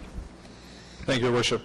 So my question is, when did you submit the Innovation Centre concept to the Bayview CDP process, and how has the final look of the Innovation Centre evolved from that time till now? Through you, Mayor, my understanding is when the original report on Bayview Yards redevelopment directions was submitted by Planning and Growth Management. So they took that report and built it into the consultations that I believe were held at Tom Brown Arena to discuss the plan that was directly in that report. So those were heard by the public in that manner. In terms of how it's determined the final design of the structure would be the next step pending approval of this report when we take it to the design plan stage. So the final design of the building is not complete yet. Okay, but the character and the nature of it, how has that changed over the time period? Councillor, do you mean are you referring to the heritage? What's it supposed to do? How has that changed over the time period? One thing that we've heard loud and clear from the consultations was that the community wanted access to the space. They saw this as a central feature of their community. So one of the things that we were sure to include in this report and in the concept is access for the community. So it's not just a closed-off space. So things we're thinking of a very open entrance where you would find additional meeting rooms for the public and access to the design space as well. Okay, but the actual Innovation Centre part of it, aside from the community place, how has that changed, or has it? Mr. Mayor, it hasn't. I think what was confirmed solidly through the CDP process was the potential use of an Innovation Centre on that in that development and the community support for the synergy that use would have with the other mixed-use development that they were considering at the time. And perhaps when she speaks, Councillor Hobbs, who is involved in that heavily, might want to comment on that. Okay. Councillor Shirelli, do you have another question? Yes. Also, because you mentioned the proximity to, at least transit proximity to post-secondary institutions. So how were you envisioning Carleton, Algonquin, St. Paul University, U Ottawa, State Collegiale, how are you envisioning those institutions participating in this? Through you, Mayor, one of the key things that we heard in our focus group consultations was that many students that were involved in entrepreneurship through the institutions felt they would not be able to access spaces that were not on the Transitway or LRT line. So this particular location is central to it's not directly downtown. It's central, and it's accessible by the LRT routes and bus routes that would service all of the post-secondary institutions. They cited that as the primary barrier to them being able to participate if it wasn't in such a location. Okay, so Councillor Hobbs. Great. So, well, yeah. Well, yeah. I don't think so. Just on Okay, this thank you, innovation Councillor. center? We'll go to Councillor Hume now. Sometimes these innovation centers are hard to conceptualize. The hub, the 5M project in San Francisco, which has Square, the new card reader. It has Tech Shop, which is a fabrication facility. Is that what we're really talking about here? Yes.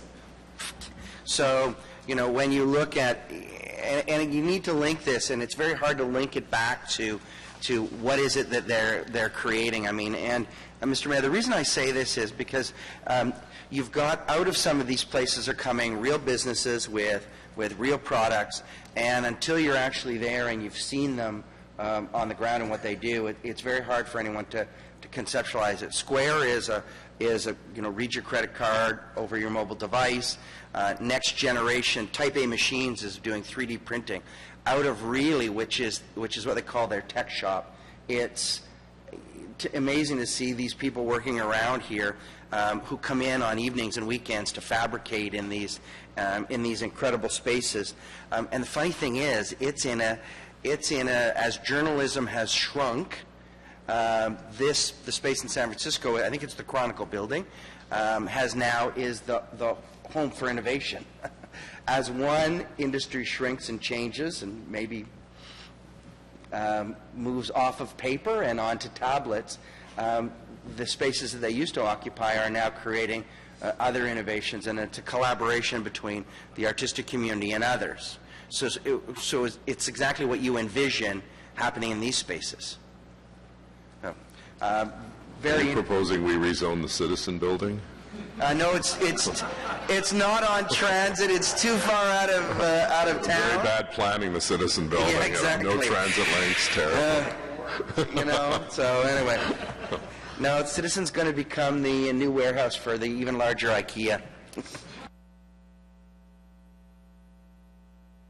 All right, you lost the endorsement.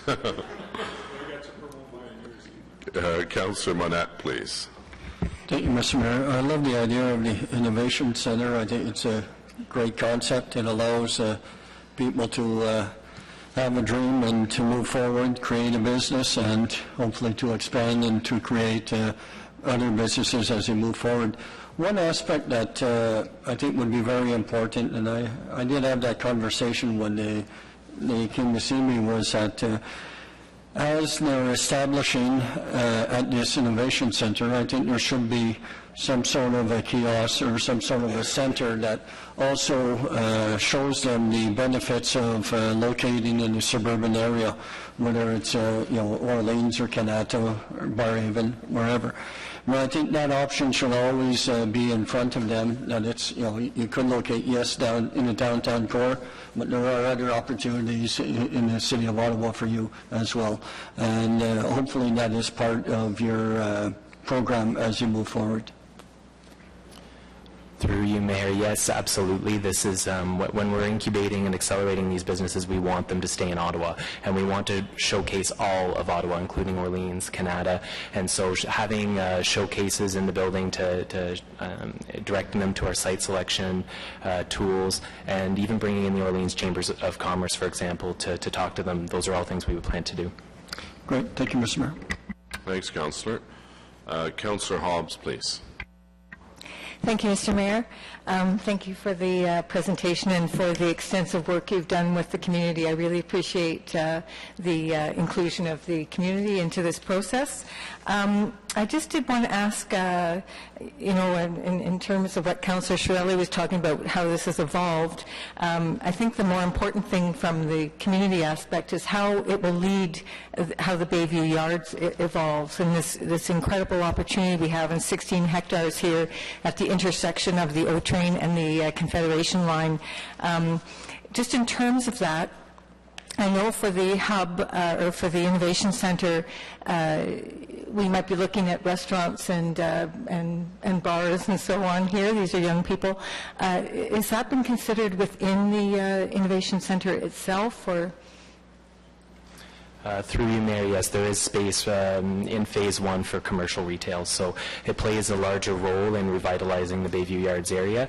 Right now, as you're aware, there's not anything there, so this would, and we want, as it also encourages people to locate there as their startup businesses as well, to have those amenities. So there is space reserved for there in the concept. That's perfect, thank you. And in terms of the heritage challenges or issues here, what are we doing to ensure that the heritage aspects of this building are considered throughout the process? I think the city manager will. Yeah.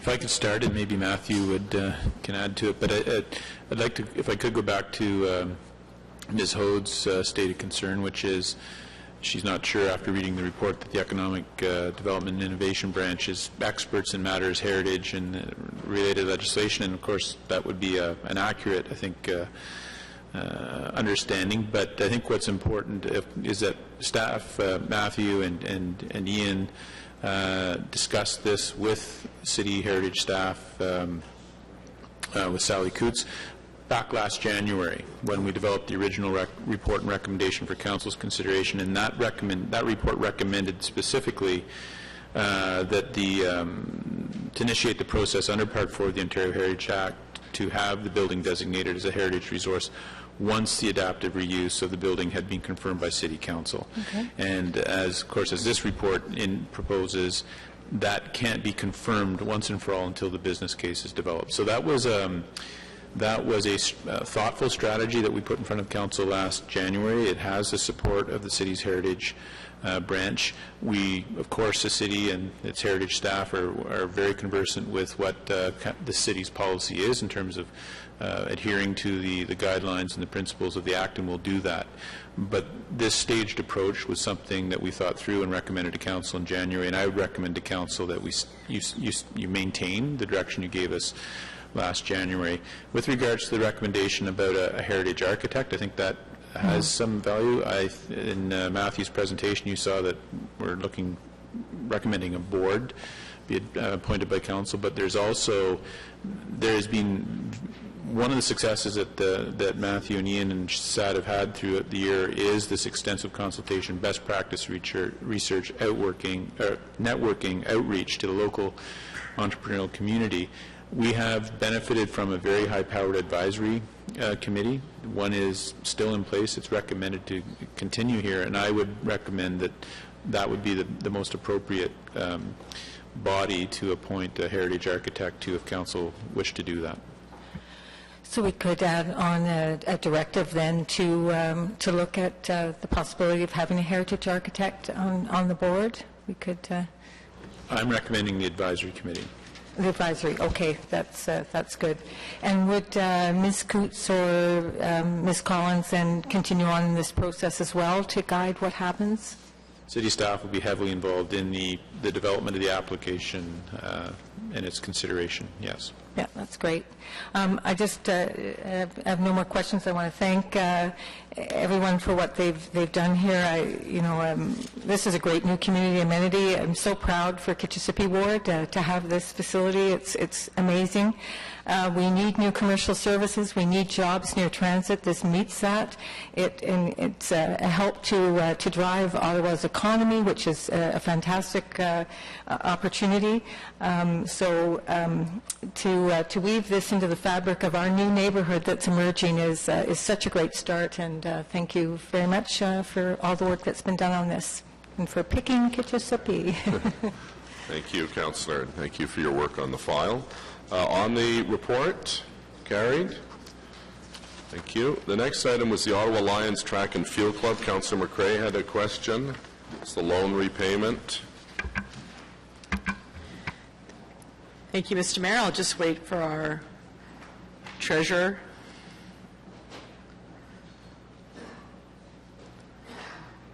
Who tells me she slipped and broke her arm, or her wrist, but not on city property, so. So I guess, Mr. Mayor, through you, I'm wondering, Ms. Simlick, if you can just walk us through the history of this particular file, because my recollection is that when Aaron Burry was in charge of Parks and Recreation, the Lions Club approached the city to include, as a significant budget pressure, the full cost of renovating this piece of Terry Fox Stadium, and Council of the day rejected that. Then they came forward to ask the city to pay a full third under the stimulus project, and that was rejected. Then they entered into their own agreement, or were about to, with the province and the feds for a stimulus project, and I'm not exactly sure how it came to pass, but Marco Manconi appeared before this committee looking for the city to pick up half of the third outright, and then to guarantee the loan for the other half of the third, or there was some element of the other half of the third, which, when you look at value for money, paying outright for a half of a third of a multi-million-dollar expansion is actually good value for the city at that point, despite the fact that on 2 clear occasions council rejected doing any of this. So I guess my question is, how do we find ourselves here? When I look at that report, that was back in 2009 that this deal was made. It is now 4 years later, and while some money has been paid back, I get a sense in reading this report that no money will be paid back if we don't do something, or not as much as we'd like. And I'm looking for your comments in that regard. And I'm wondering how many other groups we've offered this to, because since this report's gone live, I've heard from 2 groups wondering why there seems to be status for one group versus others that aren't getting the same status, and what your advice is going to be going forward to enter into these kinds of agreements. Mr. Mayor, this has been a long-standing issue, the Terry Fox track and field facility. You're correct. There was, I believe it was part of the 2008 budget. There was actually a project being put forward by the city to rehabilitate the track and to fix it up, and we cut it as when we were going through the budget process. So there's been a desire to fix up that facility, which is city-owned for quite some time, primarily led by the Ottawa Lions Club, who are the prime tenant there. The way we got into this situation is that the province and the feds, when they came forward with their infrastructure stimulus program, opened up a recreation infrastructure program, and they allowed nonprofits to apply for it. And they could apply without even advising the city whose property it was that they were recommending be improved. So this actually happened, the track and field project was one of 2 that we found out when the announcement came that the province and the feds were giving money to nonprofits to do work on city facilities. The other was the Rideau Canoe Club. So whose ward is that? That's all Councillor McRae's ward. She's got very active groups in her ward. We came forward So when we came forward with the report that authorized the city spending on the projects we had put forward under the RINC program, the Lions Club approached us at that time and said, even though they had put in their application and they were on for 1/3, they did not have the funds to fund 1/3 of it. Sure, and through the mayor, Ms. Similic, which is contrary to the Rideau Canoe Club, because the city was an active partner in that, and we went into that knowing that we were paying full out the half of the third, and we actually guaranteed the loan for the Rideau Canoe Club, but we didn't underwrite it in terms of offering a lower interest rate, et cetera. The Rideau Canoe Club situation was a little bit different. They took on their full third. The city isn't paying any of their third that they applied for. The Rideau Canoe Club was able to go to a banking institution and get a loan, and we guaranteed the loan, and they are up to date in their payments. There's no issue with the Rideau Canoe Club. I think we paid the half of the third, but that's another. That's not why we're here today. We're here about the fact that these... So the Lions Club, the Terry Fox track, when they came forward and said they couldn't pay a third, we agreed at that time we would pay half of that third, and they would be on for the rest of it. Council approved that when they approved the funding for the rink program projects in 2009. We then worked with the club to start trying to get, we paid the bills in the meantime, so the track got installed, the supplier got paid, we used the federal, provincial money, and all city money, and then we worked with the Lions Club for the last basically 3 years or 4 years to try to get an arrangement with them for repaying the city the half of the third that they said they would pay for. They initially wanted us to do a loan guarantee for them. They have been unsuccessful in approaching any financial institution that would actually give them a loan. And so it ended up that when we looked at their financials, and Ms. Stephenson is here, and she's done all the work with them over the last couple of years, got their financial information, we looked through it and realized that they would not be able to get a loan. We would have to provide the loan, and our current policy only allows us to charge 1.5% a month, which is an effective 16.1%. So we have to come forward to you as councillors to ask for a lower interest rate, and we've set it at 3.5%, which we think is fairly reasonable given the fact that if they were able to get a loan, they probably could go to Infrastructure Ontario and get a loan through them, and it would be around that rate. Through the Mayor, I noticed, Ms. Simlick, in the report that it's very clear that there are 16 payments expected. What processes do you have in place with respect to failure to meet that obligation? Because the concern I have is that, again, the facility is a great facility. It's used by schools throughout the year. We heard as recently as the budget last month from Economic Development that we could bid on other events to take place there. So there's certainly value in looking after a city facility. It's the way we got to looking after it, I think, is what is questionable.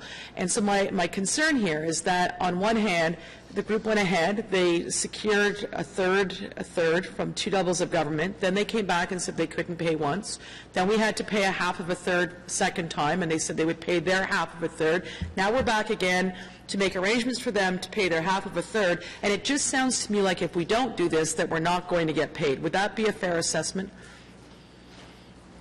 We have looked at their financial situation, and they do not have any capacity to repay us unless we orchestrate this arrangement with them. So yes? So the answer is yes.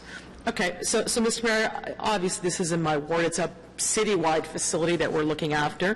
And again, I think when you look at our initial investment, despite the fact I don't like how we got there by process, the initial investment is not as significant as the overall cost, the capital expenditure. And I think, given what the Treasurer has said, that we need to put this in place to actually get some money out of it. But, Mr. Mayor, going forward, I'm looking for more assurances from our Treasurer that we are not going to continue offering these kinds of opportunities for people to come forward after the fact, that we have stringent processes put in place where they can't necessarily announce after the fact that they're fixing a city facility, then they can't meet their obligations, because I think that's the issue other groups have, is that people play by the rules, and then you've got people coming after the fact. Mr. Mayor, the biggest concern for us is that in the event that there's another program like this and it's open to more than just cities and municipalities to apply for, we could have a situation like this again. But at that point in time, if that is the case, Mr. Chenier and myself would come back to this council with specific rules around what we would allow to go forward from a city perspective on our own properties, and perhaps it might be a simple caveat that we would not allow nonprofits to bid to improve city properties without our prior consent to their actual application. Sure, and through the mayor, I think that that's reasonable, because again, if you look at the investment value, our dollars in this particular facility that need to be upgraded, it makes some sense. But by the same token, when you look at what happened with Rideau Canoe Club, they worked side by side with our Parks and Rec staff for years. We talked about expanding that club. And again, it's not to negate the good work that any of these not-for-profits do, because I think you look at the fact that we can work in partnership with Mr. Bashir to actually bid on events on that property, having an up-to-date track that people weren't tripping on. I know there were elements of danger for some of the athletes. Makes sense. But again, Mr. Mayor, it's I think going forward, I'm pleased to hear the treasurer say that there will be some sort of process put in place that when groups do come forward to try and improve city facilities, that we actually either work with them or let them get permission from us to do it, so we know they have a reasonable ability to pay. Because, Mr. Mayor, we could have easily resolved this years ago had we known at the time. Thank you. Okay, thank you. Anything else on this item? Carried. Councillor Egli had asked that the Confederation Line Delegated Authority be held, but he's had his question answered. So carried. New item 18, Airport Parkway. I believe it's the Deputy City Manager, Ms. Shepherds, who will present, and this item has been sent to people electronically, and I think we have a PowerPoint as well.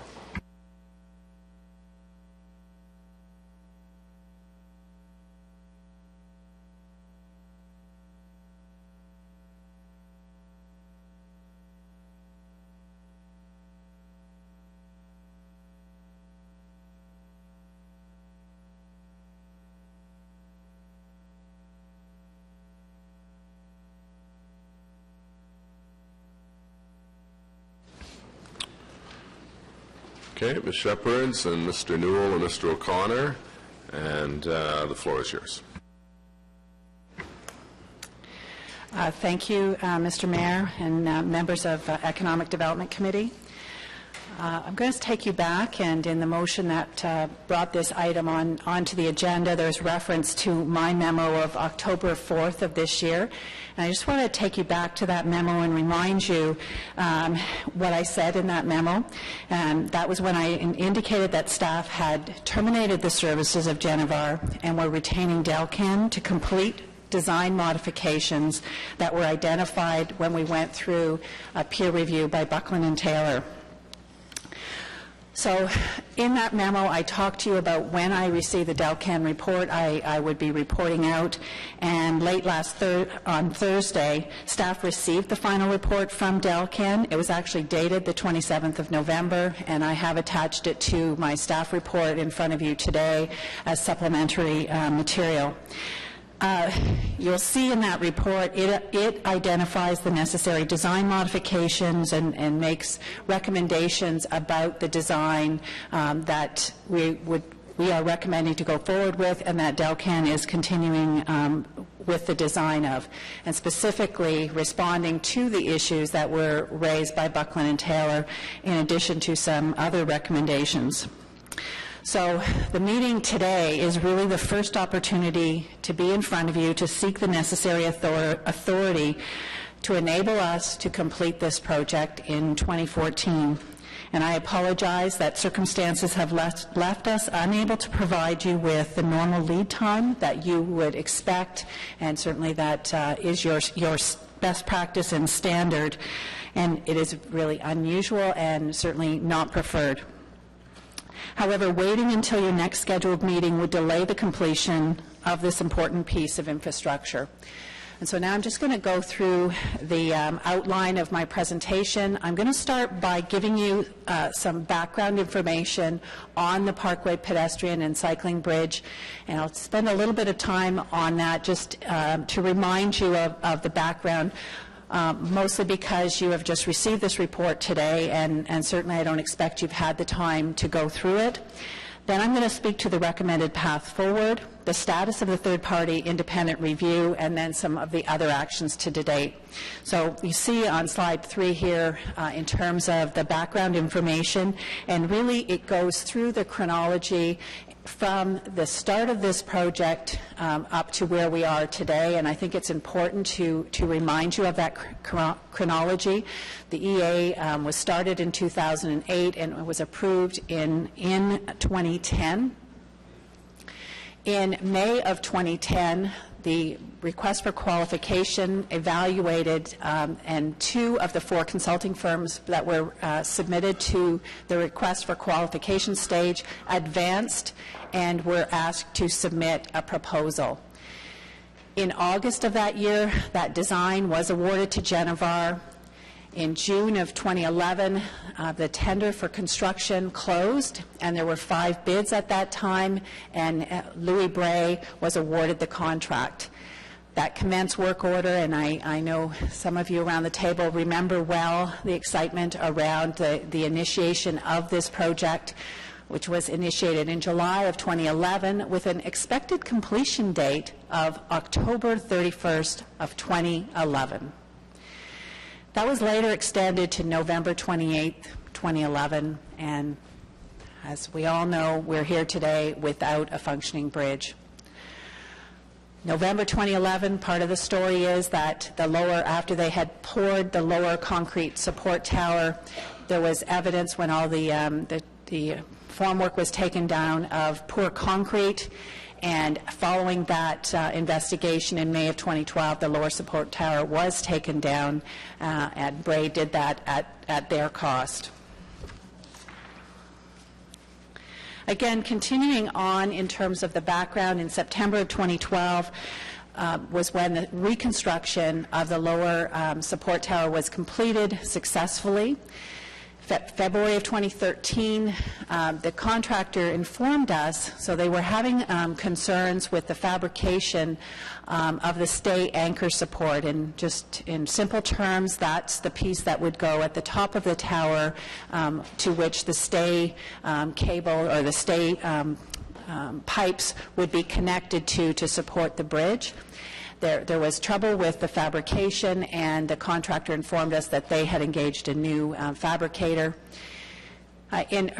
This was clearly signs of problems with the constructability and the approach that needed to be taken. In early of 2013, we held a series of scheduled workshops with the contractor and the consultant. Essentially, at that point, we were really trying to get a handle on schedule certainty and understanding the path forward. Throughout that process, in that time period, is when staff became aware of concerns from a variety of sources in terms of engineers indicating that there was concerns with the bridge design itself, or in terms of the ability to construct it, and they were flagged as issues. They had come from several areas, and so at that point we undertook to do an independent peer review, and that was done in the spring of 2013.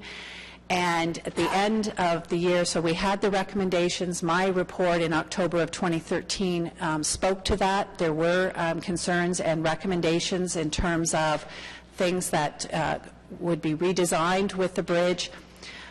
We approached Genevar to undertake those redesigns. We were unsuccessful with them, and as I indicated in my memo, their services were terminated at that point, and Delcan was given direction to proceed and recommended to implement the design changes that had been identified by Buckland and Taylor. And here we are. Last week we received the report from Delcan. Again, as I mentioned, it is attached as supplementary material. I do want to take you back in terms of, I've heard some comments about this, the importance of this bridge. It is a pedestrian bridge, and I have to say it is clearly a very important link for the city.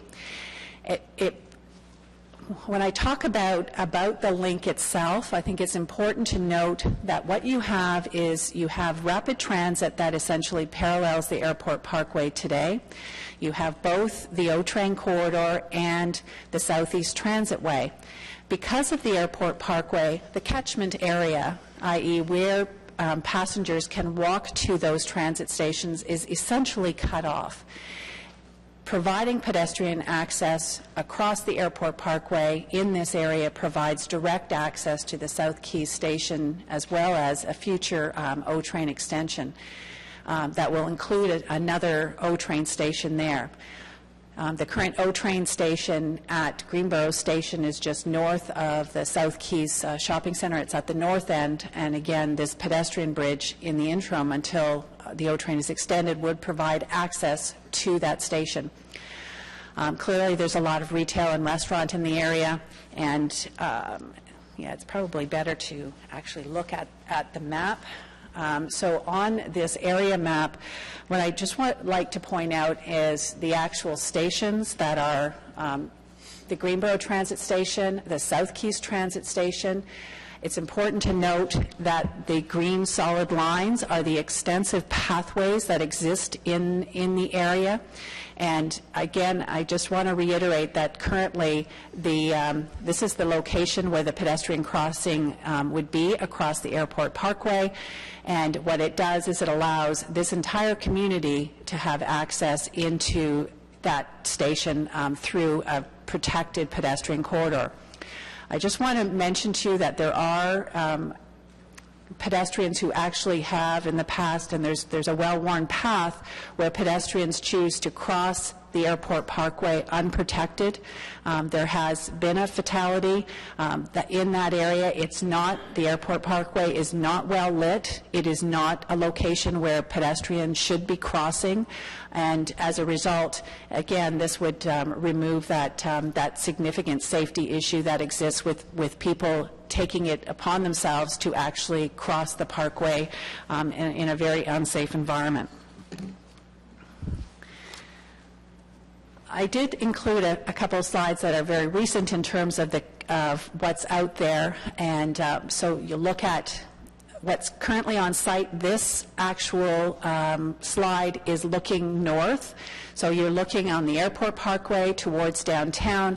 I just want to point out that the approaches are in place on the west side of the Airport Parkway. I have another slide to show the approach on the east side. Essentially, here we go. This is a close-up of the approach on the west side. So again, this would be the approach ramp that would be connecting to the deck that will span the Airport Parkway. Go to the next slide. Here you can see the deck and the approach on the other side of the Airport Parkway on the east side, which would have the connection into the South Keys shopping center. What's missing is, and just can you put that back, please? What's missing is, and what we're talking about is to complete this bridge is essentially to place a deck between the two approaches and into and inside of the tower here, and that deck would be supported by cables. So there would be cables running from the top of the tower to this side and cables on the other side that basically become the supports for the actual deck. Go back a little bit. We did, and you'll see that in the report from Delcan. We did look at options because it's important for us to make sure that we have a cost-effective solution, that we mitigate the costs going forward in terms of being able to provide a bridge to this community that's fit for purpose day one and throughout its life cycle. So this gives you a sense of what we did look at. We don't have them all listed here. I'll just go through them. Basically, we looked at the concrete deck, which was the original design. We looked at variations with a truss bridge, one with the tower, one without, and then we looked at this steel deck, and this is the recommendation that is going forward, and the reasons are certainly the cost of it, It does not introduce any EA amendment risks. There's no new endorsement needed because we would be essentially building the bridge as was previously designed. It will look the same as the original design. And the bullets here, the first bullet describes it in terms of a stable it's a cable-stayed bridge with an orthotropic steel deck, steel framing, steel handrails. It is a very common structure for providing clear span, and just to reiterate what that means in terms of a clear span, your transportation master plan, you have approved widening the airport parkway. It's important to maintain that clear span to be able to put the new widened lanes of the airport parkway through here. One of the options we did look at was to introduce piers, which does create challenges in terms of widening the airport parkway. It'll also introduce barriers and obstacles which become a risk for travelers who are traveling under the bridge. So the recommendations on this next slide speak to the recommendations in the report. Sorry, you've got one ahead there. Essentially, we're asking you to receive the update on the Airport Parkway pedestrian cycling bridge. We're asking you to approve additional funding in the amount of $4.65 million to complete the pedestrian cycling connection, and direct that the city clerk and solicitor to pursue legal action to seek to recover the cost of past, present, and future costs and damages incurred by the city with respect to the Airport Parkway pedestrian cycling bridge, including, but not limited to, those related to any delays, claims, design review changes, construction modifications, breach of contract, and negligence as against Genevar and any other party or parties liable for such costs and damages.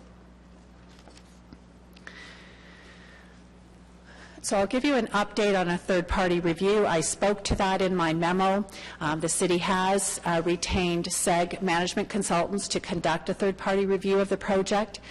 That work has actually, we had a kickoff meeting. It will be starting in earnest in December, and it will review the entire process for this bridge, the environmental assessment process, the project intake process, how a project goes from the environmental assessment process into infrastructure services for design and construction, the design review process, the construction process itself, as well as the project oversight.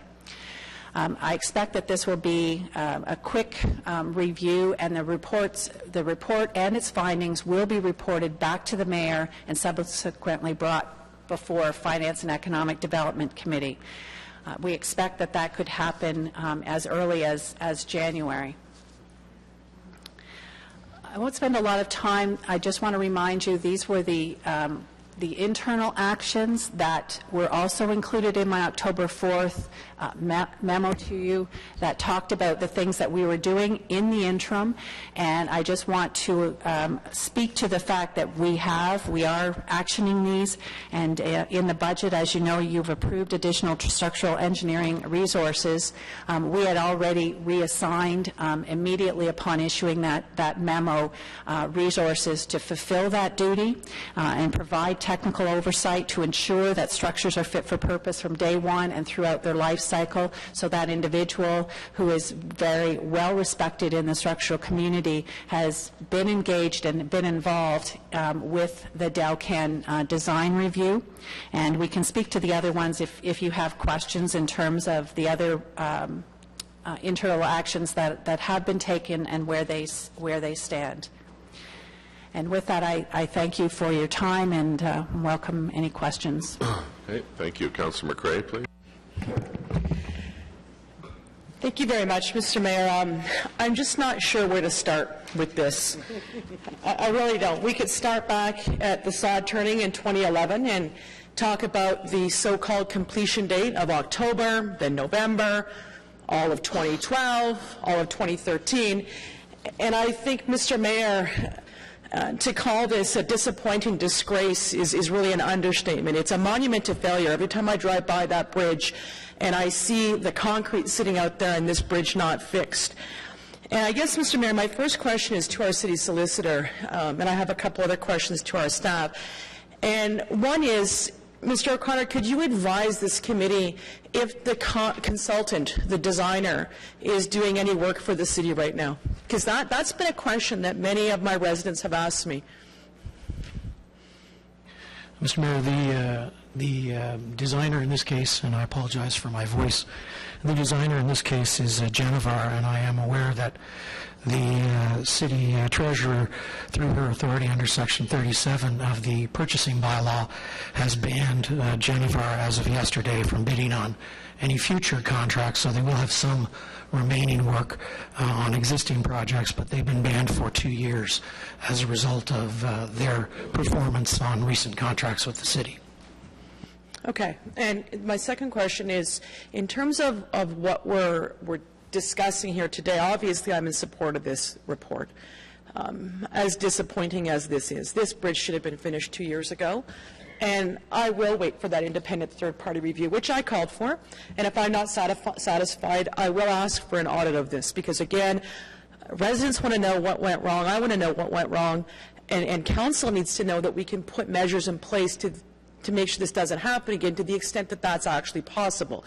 And I know Ms. Shepherd has already done that. But I guess, Mr. O'Connor, is there anything today that you're going to preclude us from talking about that could jeopardize our litigation, which is the point number 3 that you'd like us to give you permission today, which is basically to sue everybody for everything, to recover everything?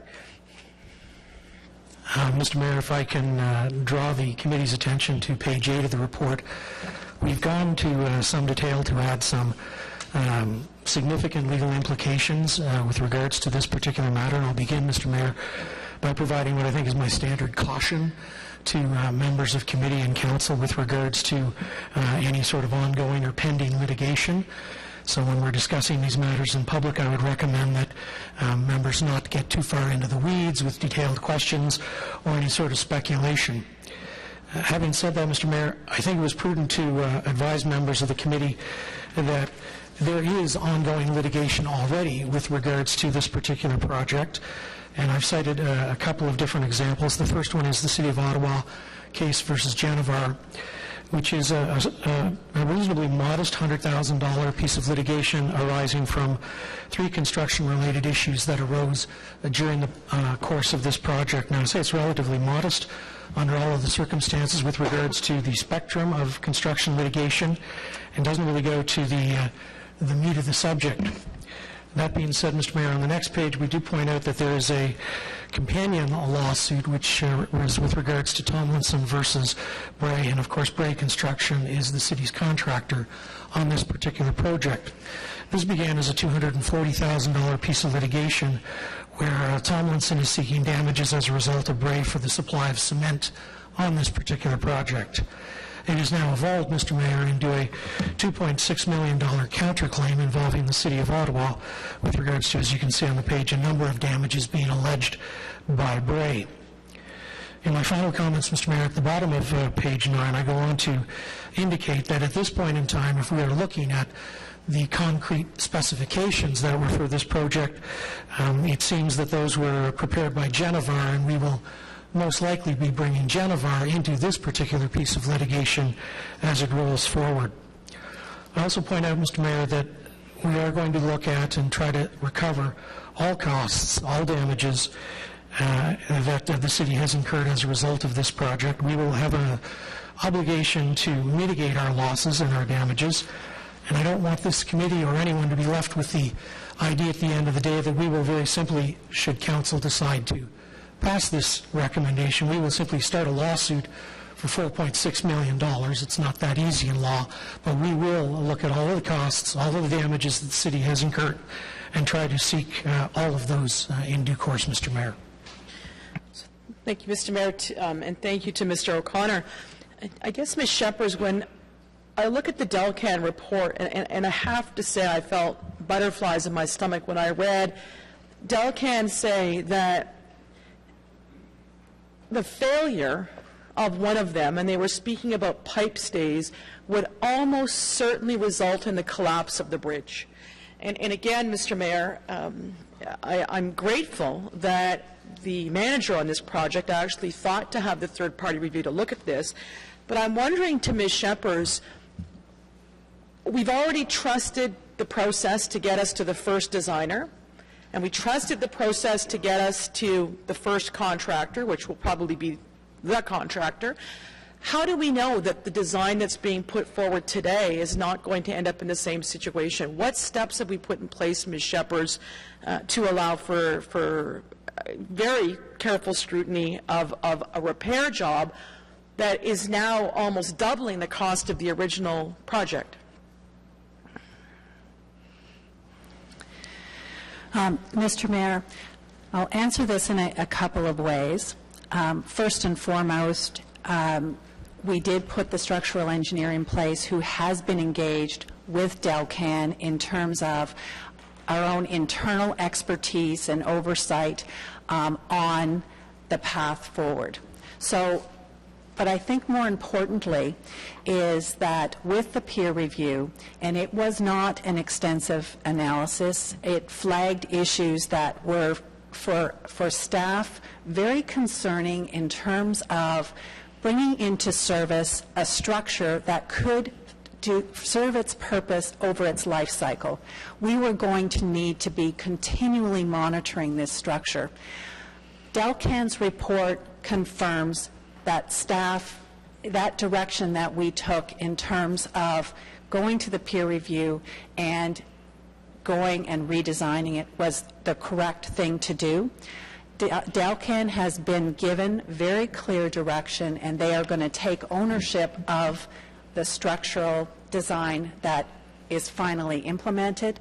We're very confident that they have the expertise to do that. They have done many projects of like size, and they have put their top team on this project. So I want to reiterate that we have given them full latitude to make sure they do all the analysis they need to in finalizing the design, and you'll see in the report that they've initiated that. Sure, and through the mayor, Ms. Shephers, I noticed in your report to this committee today that you're actually speaking about putting a more stringent process in place. And I note of interest that Delcan came second in the competition, so we could have actually had them, had we pre-qualified the designers, or at least looked for a designer that had done significant bridge work in Ottawa, the world. Delcan has a pedigree. And I guess my question is, why was the contractor not pre-qualified for this? Because lost in all of this, I think, is the year delay almost because of the cement deficiency. So is that something that you would look to do in the future, to look at contractors who have experience and expertise in building these kinds of structures? Mr. Mayor, I want to do, and hindsight is always 20/20, Councillor, we need to look at that. Should we have pre-qualified? Would that have made a difference in terms of having the right experts on that job to do that construction? That's part of that independent review, and I have made it in terms of my discussions with them, and they will certainly be engaging the mayor, is you need to turn over every rock, because we need to learn from this. For me, this was a close call, and we need to learn and make sure that our processes are so tight going forward that there isn't a possibility of this happening again, that we have a design engineer who clearly we had to fire off of this project because there was concerns with the design. Sure, and I guess, Mr. Mayor, my last question, I'll go back on the list if I need to, is with regards to the pathway, Ms. Shephers. I've been asking for months and months and months to keep the pathways in the area of construction open on both sides of the parkway. There's significant cross-country skiing trails on the west side. We have the beautiful Sawmill Creek constructed wetland trails on the east side. We now have the extension down to Brookfield. And the answer from staff is no. I'm wondering, would you be willing to reconsider if committee and council pass this package and we do start up construction again, would you consider it as direction to staff to actually have a second look at that, to try and find a way to make the infrastructure in the area available to the extent that it's safe? And I'm not encouraging people to cross the airport parkway. That is absolutely wrong. There was a fatality. There have been people who have been badly hurt there, but it makes no sense to me that people can't access the pathways that are already there, and it's almost punishing them for the mistakes of others to actually have that pathway there that's not usable, and certainly there's no access even from the pathway to the south pedestrian, or to the south transitway, the southeast transitway access. Mr. Mayor, in response to that, I'll refer to an inquiry that, we have going to Transportation Committee in response to an inquiry from your colleague, and we said no, that there is significant risks in terms of opening it and then having something happen on the parkway. However, Councillor, and as you know, there is some significant pathway work that's underway. I believe that it is prudent for us to take another look at that to see if there's ways that we can actually create separation that will achieve, make sure we mitigate our risks of actually encouraging people to cross the parkway unprotected, while still allowing access to those pathways for the enjoyment of the community. Sure, and Mr. Mayor, I'll wrap up when we're done, but I want to make it clear again how determined I am to make sure that city staff and external contractors and designers are being held accountable for their legal roles and responsibilities. I think, Mr. Mayor, we find ourselves in the middle of a mixture of maybe incompetence, maybe negligence, maybe a combination therein, but something has gone very wrong. And again, I want to turn the corner. I want to look forward to build this. But, Mr. Mayor, many people are doubting the city's ability to finish this project, and I think this gives us an opportunity to set the record straight today, that we move forward, we get the results from the third-party review, but we make it clear that we're going to hold those accountable, strictly accountable. Thank you, Mr. Mayor. Great. Thank you. Councillor Deans. Thank you, Mr. Mayor. Well, I have a number of questions as well, and start by sharing in Councillor McRae's frustration with this project. And I think everybody in the room shares that frustration with this project. What was supposed to be good news has turned into pretty bad news. So I actually feel a little bit relieved today that at least there appears to be a path forward to get this thing done. And so feeling a little bit better about that, although obviously $4.6 million more is a big ask to council. And Mr. O'Connor, I just wasn't clear on your answer. To me, it seemed like fairly simple math. The original project budget was $6.9 million. We're now asking for an additional $4.5 million to complete the project because of all of these problems and all the delays along the way. So it does just seem like, shouldn't we be trying to recover all of the additional funds that we're asking council for today? Mr. Mayor, we will try to recover all of the additional costs and damages. What I was trying to convey to committee was it's not a simple calculation of saying because we chose to do these certain things for $4.65 million, that's going to be the number we will seek to retain. It could, in fact, be larger than $4.65 million. It could be less, but we will go through our due diligence and make that assessment. Okay, thank you for that answer. Ms. Shepherd, when you were going through your presentation, you noted with some dismay, I think, that the original projected completion date was unrealistic, 4 months from start to finish of the project. So why did we accept the 4 months in the first place? And am I to understand the new completion date is November 2014, and if that is in fact the completion date, what guarantees do we have that that is doable, that that is realistic, and that we won't have yet more delays in this project? So in terms of the completion date, we are saying that we will complete it in Q4 of 2014.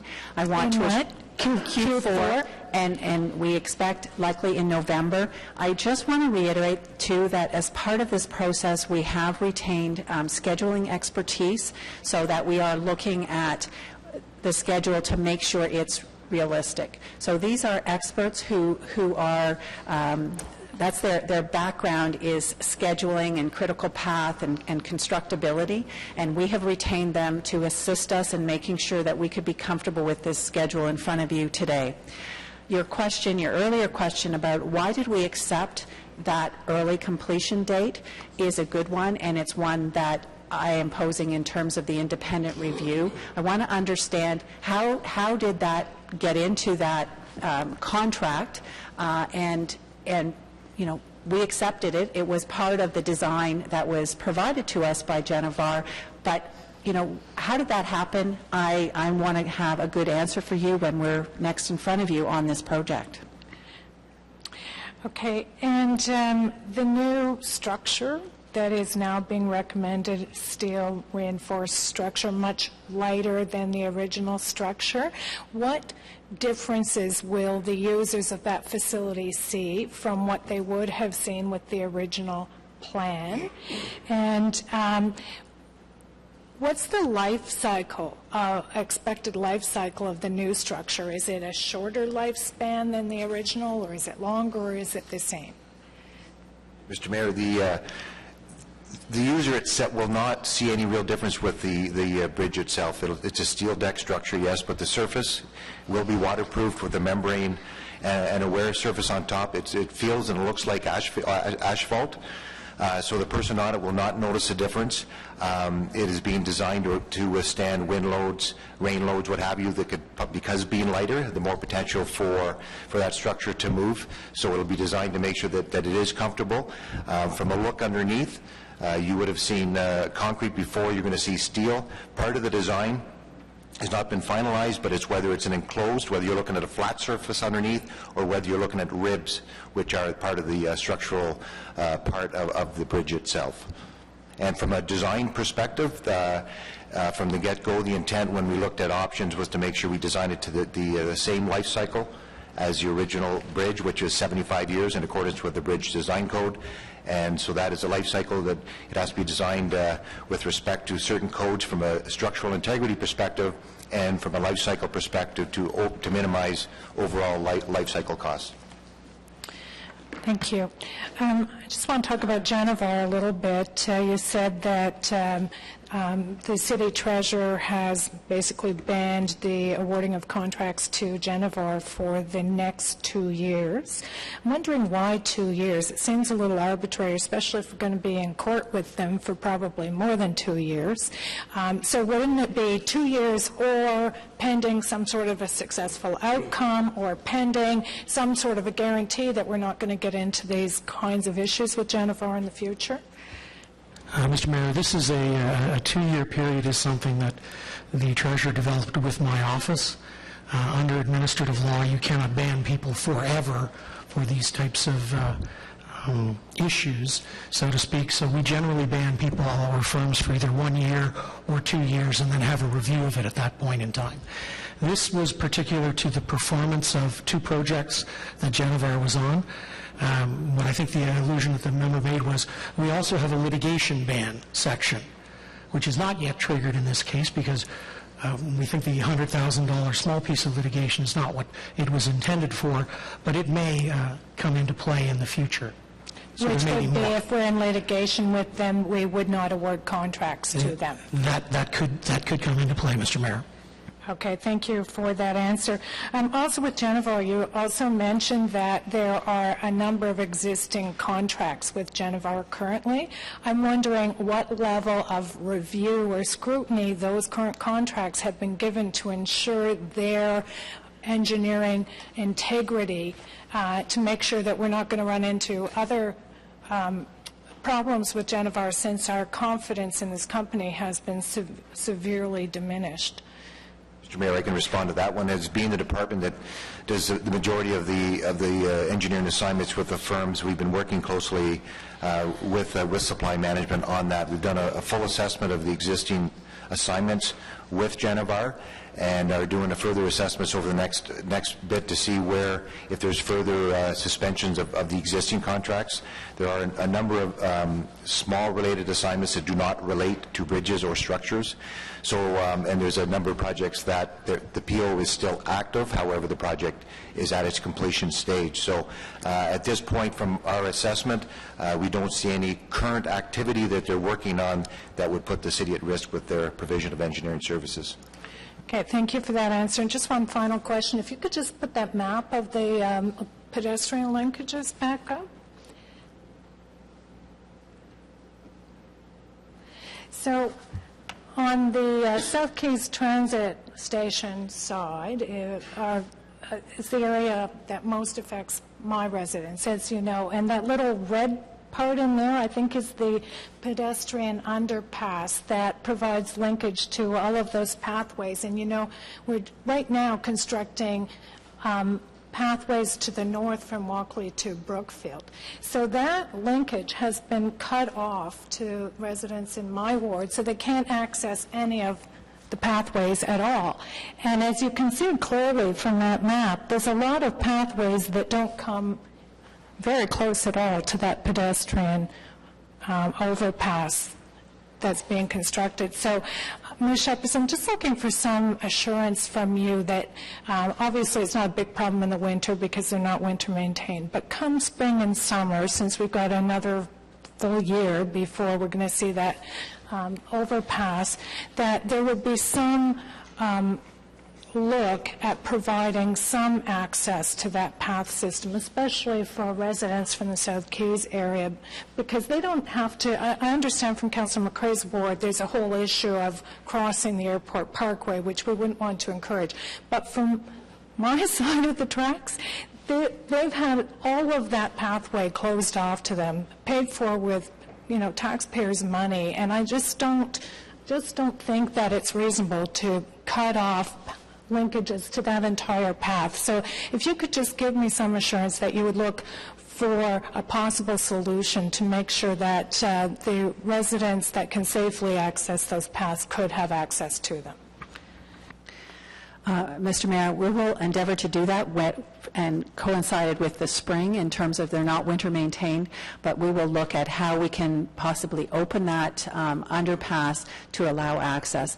We're going to have to look at how we can create separation and how it affects the construction and the constructor issue, but we will endeavor to take that away. Okay. Great. Thank you. Councillor Engelmeyer. Thank you, Mr. Mayor. Two quick process questions. In light of the history as you've set it out for us, we know that you're going to be coming back to this committee probably January, February with the results of the third-party review. Are you going to be coming back to us on a regular basis from now until the job is complete to give us updates so that we know exactly what's happening with this project, and if we need to jump in, we can? Or will you take that as direction? Mr. Mayor, it wasn't our intention to officially come back to FEDCO with regular updates. We do provide project status updates out from infrastructure services. We will continue to do that. If you would like and if you would direct us, I mean, we can provide memos to members of council if that's more suitable in terms of paying special attention to this project. I'm just looking at Councillor McCrae as it's in her ward. I don't want to step on her toes, but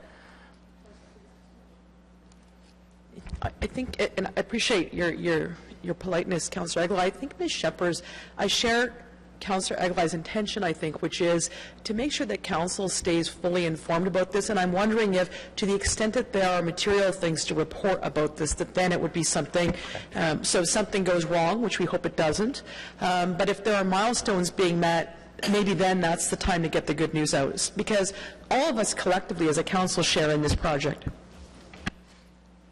okay, I think we're exactly on the same page, Councillor McCrae, and staff is nodding their heads. We'll take that as direction to make sure at key milestones we report out to you. Okay. Thank you for that. And the other question is, the report speaks to if we approve the $4.65 million today and the project comes in under budget, that money will go back to reserves. I'm curious about the money that we're going to hopefully recoup by way of lawsuits. Will that money also first be directed back to replenish the reserves? The intention, Councillor, is yes. If we were to receive money from any type of litigation, it will go back to the reserve which funded the work that they're proposing today. Okay. Thank you for that. Are there other questions, staff? Councillor McRae. Mr. Mayor, when Mr. O'Connor was giving his answer about banning the designer, Mr. O'Connor, have you turned your mind to the notion of banning anybody else besides that designer? And my question, I guess, is allegedly 2 of the engineers that worked on a different bridge project who also worked on this bridge project don't work for that designer anymore, but they may end up coming back on the city's radar. So are there any movements in play to make sure that we're keeping our eyes out for everybody? In short order, Mr. Mayor, yes. Okay. So on the report, carried. Information previously distributed, economic update, November 2013. Notice is a motion for consideration of subsequent meeting. Inquiries. Other business. Adjournment. Carried. Next meeting, February 4th, 2014. La prochaine réunion, le 4 février 2014. Merci. Meeting adjourned. Thank you.